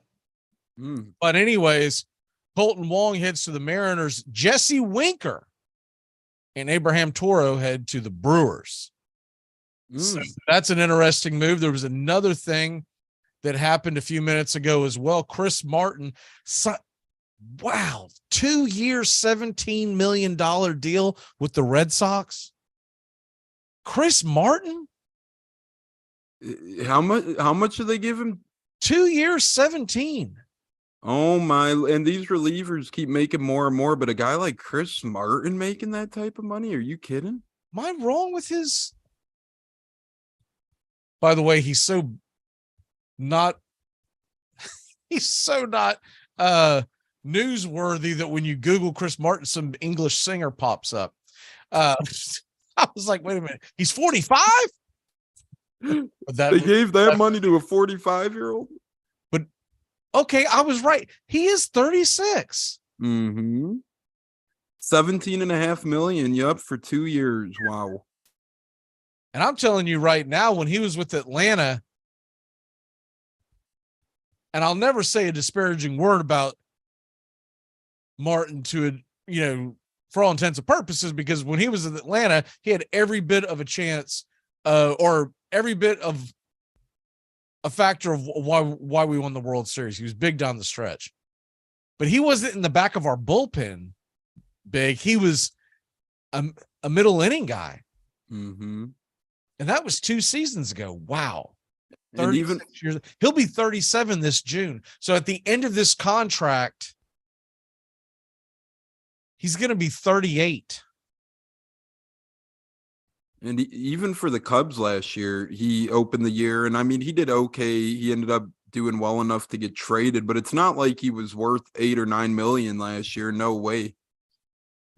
I mean, they sent him off to Dodgerland, and he did a pretty good job there, but that doesn't. I don't buy it. Anyways, thankfully it's not the Braves doing that, but man, alive. That's just one of those contracts. I mean, you get a lot of them in sports nowadays, especially the NBA, but you're seeing baseball players start to get a lot of money, and Chris Martin's one of those guys who has gotten now a lot of money. So that's what you have happening in Major League Baseball here recently. Chris Martin to the Red Sox, 2-year, $17 million deal, and the Mariners and the Brewers helped themselves out. I think they both gained from this because the Mariners needed infield help, and Wong is a solid player. He's probably more of a guy that you're going to want to try to platoon with, but he is a solid player. Yeah, and it looks like now Brewers are telling other teams they're going to keep Willie Adames, Corbin Burns, and Brandon Woodruff. So although they made one trade, seems like everyone else is staying put for now, at least in Milwaukee. And Franchy Cordero signs with the Orioles. That just happened moments ago. Yup, earlier today they claimed Lewin Diaz, first baseman, as well. So Baltimore is apparently looking to add first base between Diaz and Franchy Cordero. They're having themselves a mediocre day at first base. We'll put it like that. Well, but the thing is, there are moves that you make, and not everything's going to be a Dansby Swanson signing, right? There's moves that you make in the offseason that helps build your team down the stretch. And the Braves have already made a couple of those minor moves. They brought in Nick Anderson, which I think is a big deal. I think he really solidifies the middle of that bullpen with the right-hander. They've already not only have they added him, but they added the left-handed stick from Colorado off the bench. And look, it's outfielder. He's not going to be a starter, but it's someone you can help platoon. And maybe that's how they're going to try to make this Ozuna thing work. And then if it doesn't work by trade deadline time, then you just cut bait, right? Yeah. So I think a lot of fans out there think that every move you make is going to be some ridiculous, oh, look at this, look who we got kind of thing. Not everything is a $20 million a year guy. Mm-hmm. You have to build an entire roster out. For every Jacob deGrom that goes out there and gets signed off the market, it's just as important to go out and get your Jesse Chavez's. Mm-hmm. Yeah, and I mean, Franchi Cordero is a guy who could provide. You know, they're giving him minor league money if he makes the major league roster. They owe him right around $1.35 million. So one of those moves where if Baltimore is competitive again down the stretch, that's a nice veteran piece, whether it's off the bench or as a platoon guy that you could trust a little bit with the stick in his hands and a veteran presence for the younger Baltimore clubhouse. So other things that have gone down here recently, just really quick, I won't go through every single one of them because we really don't have a time to get through all this, but Kadarius Toney's not going to play. Jerick McKinnon is not listed on the injury report, so that's interesting. Mike Williams is ruled out, as Tones just told us. Brandon Cooks is listed as out. That's interesting. Wow. Man, I bet you that affects the line by a half point easily. Oh yeah. Kyle Allen with limited options. Aaron Rodgers will play. He's we don't know if he'll play, but he's not listed on the injury report. So it sounds like it sounds like he'll play. I can't imagine that he'll be okay with just sitting. Mm-hmm. Romeo Doubs is listed as questionable still, as well as Michael Gallup, Trayvon Diggs. Traylon Burks has been taken off the injury list. All he had was an illness. It wasn't an actual injury. But Jeffrey Simmons is still questionable. And Lamar Jackson is off the injury report. Isaiah Likely is off the injury report. And let's see if there's anything else of newsworthy. Akeem Hicks on the Bucks got downgraded to questionable from healthy. So our big free agent signing this offseason, that could be a big one if he misses. We're 4-1 with him this year. Okay, so as far as the bigger names, Joe Mixon, he is listed still as questionable because of his concussion that already missed last week. Jamar Chase is listed as questionable still. Leonard Fournette practiced fully. We talked about that earlier. Russell Gage is limited in practice. Trent Williams, this is a big one, leaves practice. Back. It could just be spasms, but Deebo Samuel was seen participating in practice today. And Cortland Sutton is still questionable because of an illness.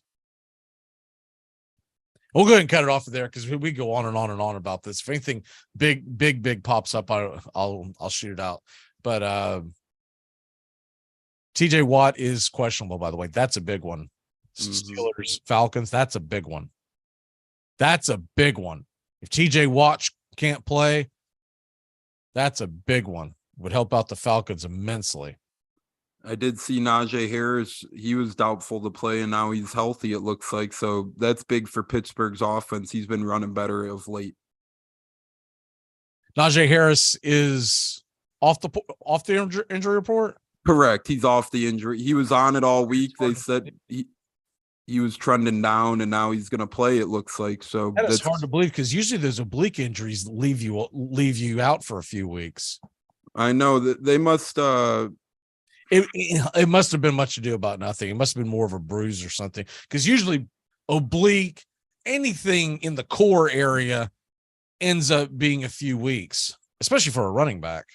I thought it could have cost him the rest of the regular season at one point when they were talking about it on Monday night. In fact, I picked up Warren in a few leagues, and I'm gonna have to pivot again because I'm walking wounded. J.K. Dobbins, by the way, once again will not play. I almost think that they're just gonna maybe try to save him for the playoffs. Yeah, because he's made of glass at this point, sadly. So it would be. Well, you know what? If you got both of them, if you got Edwards and you have Dobbins, you're better off just leave him on the IR and let Edwards go so that you're not screwed. All right. Anyways, let's move on to real football talk. You know what? Before we do that, let's go ahead and do that Major League Baseball thing I wanted to talk about. So they've got the Major League Baseball Hall of Fame Contemporary Committee votes are going to be released on who made it. It's going to be released Sunday. I think it's around 6 p.m. Eastern time. It's usually about the time that they do it, because they try to catch you towards the end of football so people will jump over there. It's quite a list of players, but the real question is who is actually going to make it, right? And right now, what we're looking at is give you a rundown of the players real quick again. Did this the other day, but I'll make sure everyone. So it's Albert Bell, it's Barry Bonds, Roger Clemens, Don Mattingly, Fred McGriff, Dale Murphy, Rafael Palmeiro, Curt Schilling. And I'll be honest with you, I can give you an argument for everyone on this list except for Bonds, Clemens, and Palmeiro because of their involvement with the PEDs. You know that I stand on the side of, if you cheated, I don't want you in there. And I know there are people who take the opposite side, whatever. I'm going to side with the players that are in the Hall of Fame, and they are adamantly against it. So that's why I don't think they're going to get in anyways, because this is a contemporary ballot committee made up of ex-players, and I don't think you're going to go out there and vote in Barry Bonds and Roger Clemens and Palmeiro and be able to look at your peers in the face and say, all right, there we go. So I think the only way that happens is they're going to have to get in on another ballot.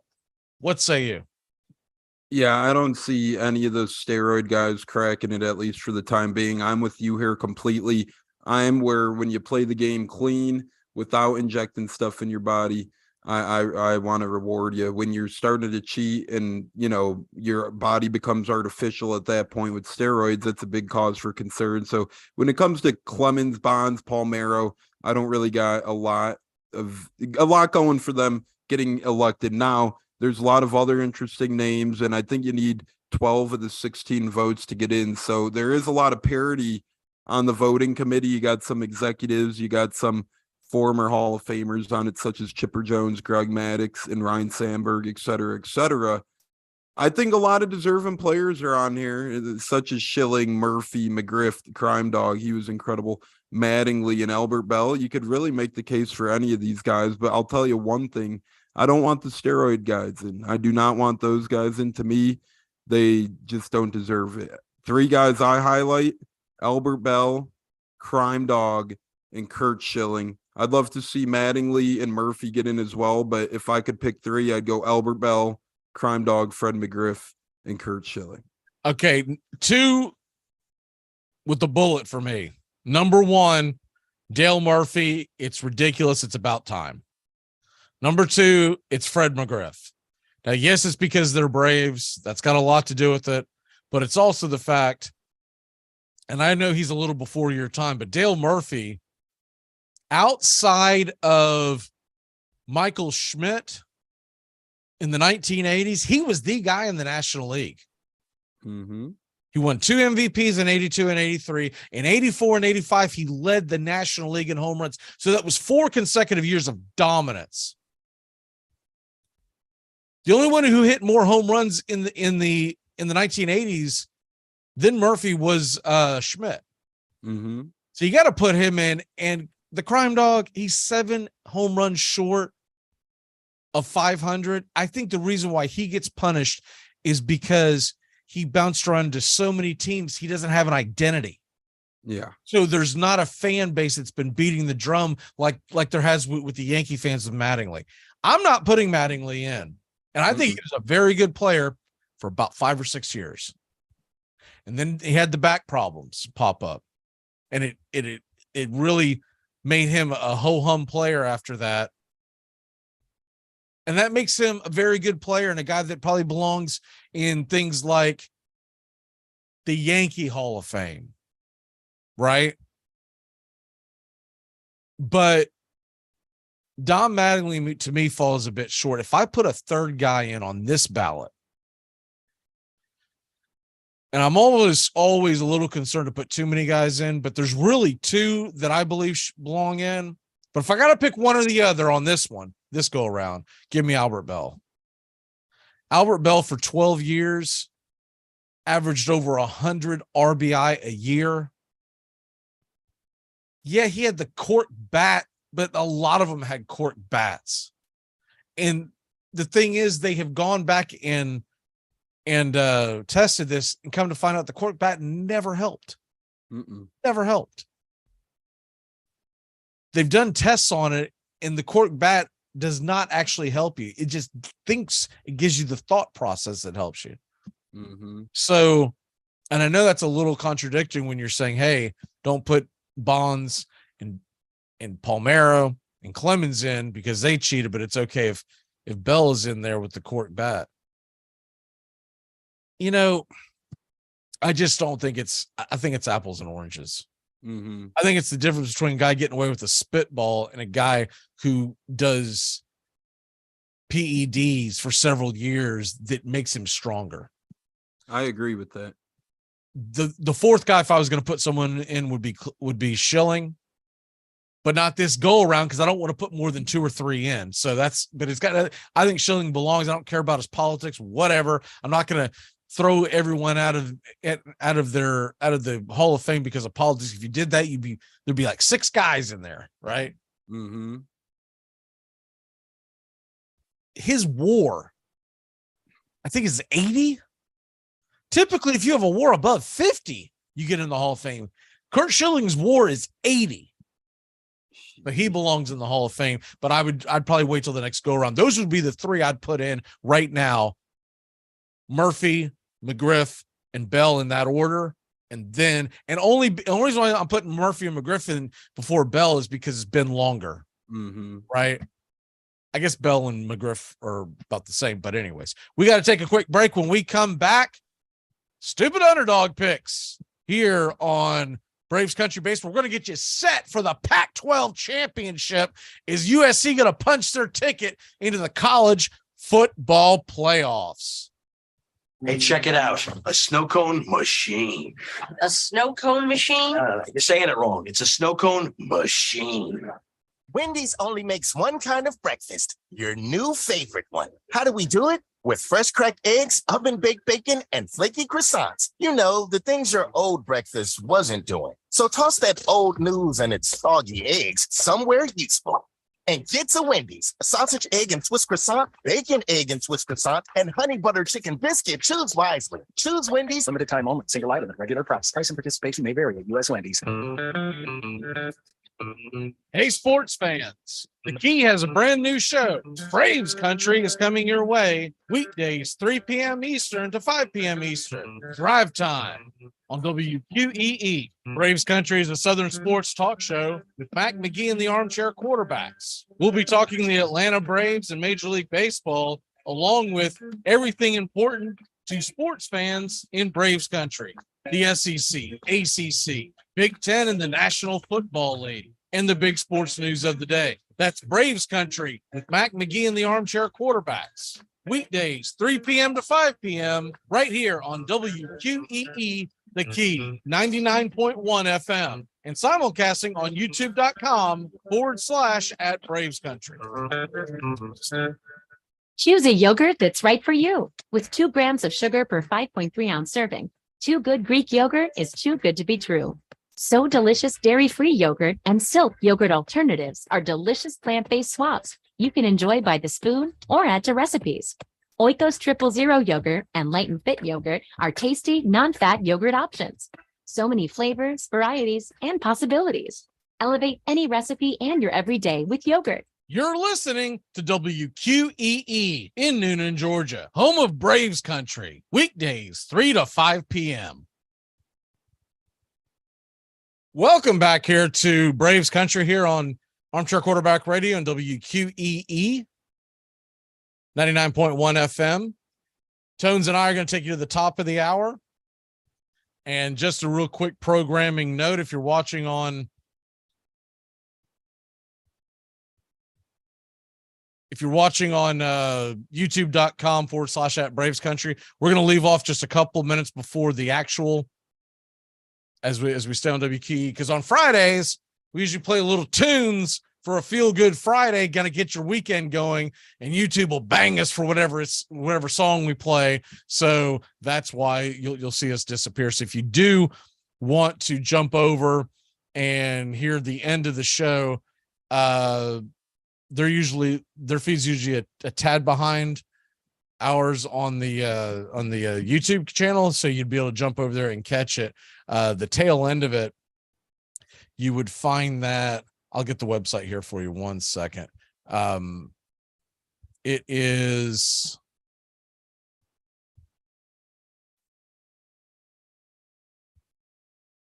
WQEEFM.radio12345.com. So I'll put that in the chat if you want to catch the very tail end of it, because like I said, I can't put it up there because they'll bang us and they'll say that we're trying to, play something we ain't supposed to be playing. And anyways, it could be any song on the planet. Tones, I still get notifications from back when we used to do the Facebook Lives of songs we did intros on the old radio show that we had coming out of St. Augustine, Florida. And they'll say, hey, we nabbed you on this song, right? And it'll be from like 2018. They got that much. We're gonna mute this song. I don't care. It was 5 years ago. Yeah, it's like, if you want to mute that, I don't think anyone's going to be watching a Braves Country or Armchair Quarterbacks from 2018. I appreciate the heads up though, but nothing to my burden. Yeah, but anyways, on Fridays we're going to leave out of here on Feel Good Fridays. We're going to get your toe tapping, and that's what's up. So anyway, love it. Might start doing it more than that, but I know on Fridays we're definitely going to do it. Okay, let's go ahead and before we have to do that and get out of here.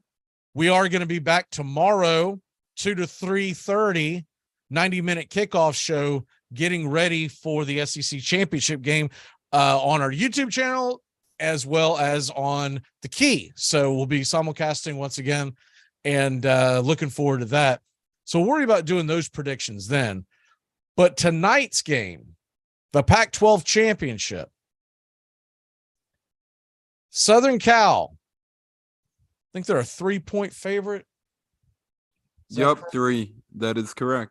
So right here, I'm seeing 2.5. Let me update it and see if it's moved. Okay, it has moved to 3. So a 3-point favorite means some money's come in on Utah. Where are you going with this? You taking Southern Cal minus the 3, or taking Utah plus the 3? As much as I love Utah and I've been polling for him this year, I think I got to go with Southern Cal here. Caleb Williams, Lincoln Riley.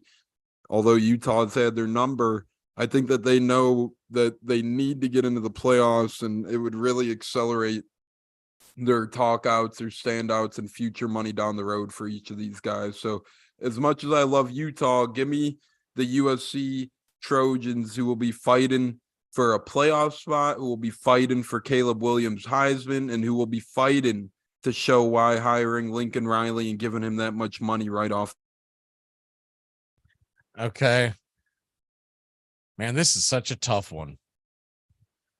And I look at Utah, and they've lost 3 games this year. The first one to Florida. I'll throw that one away. It was the first week of the season. And it was in a hostile environment.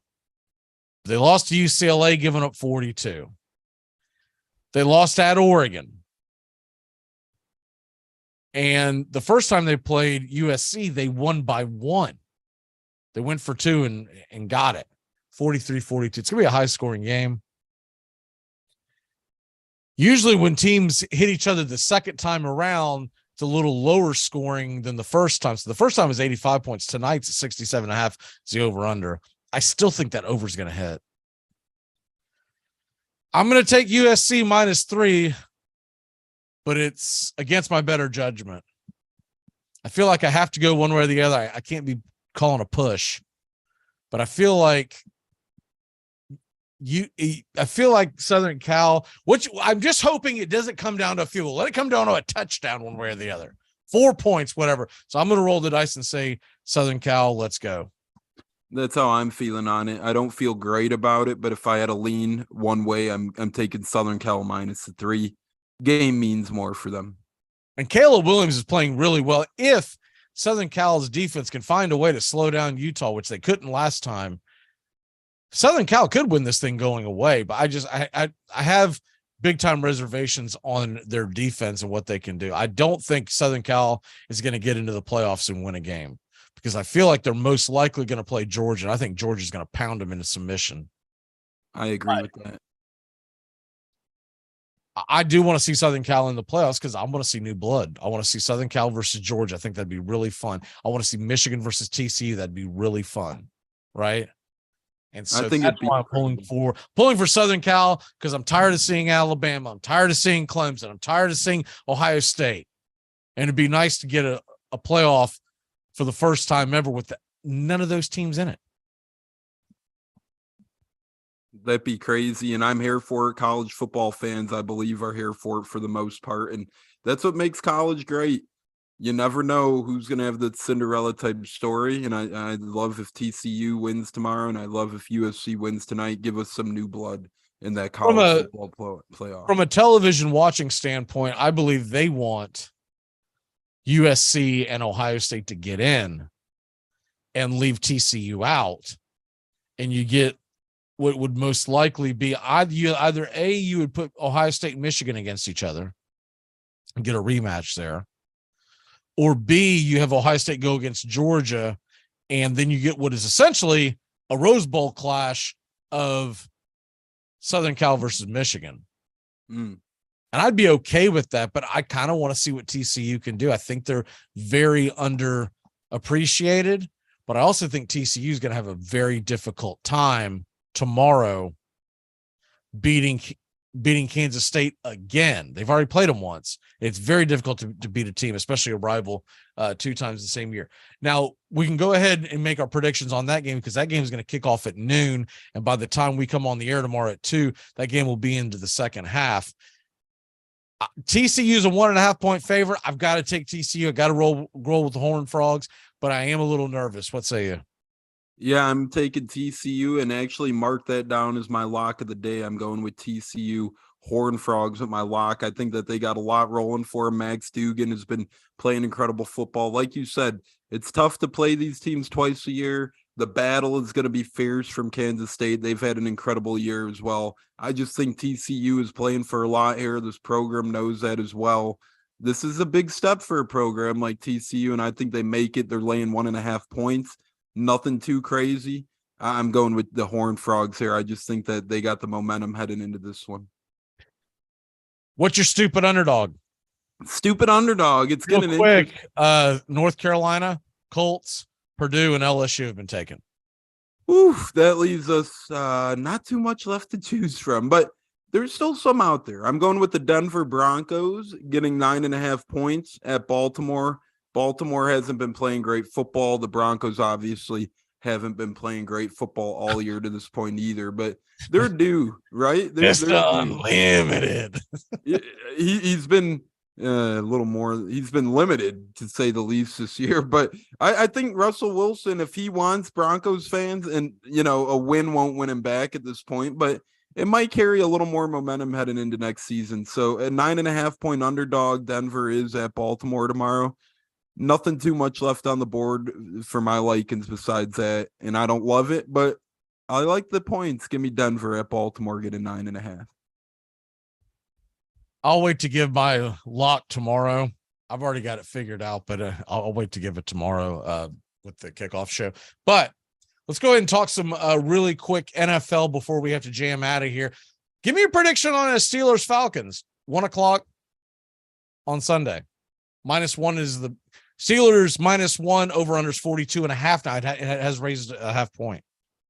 And I think that Atlanta's been playing surprise football this year. They've been playing better than expected, but Pittsburgh has been a little better lately, and I think that they're finding a way to get the Pickett to Pickens connection rolling. Najee Harris gets healthy.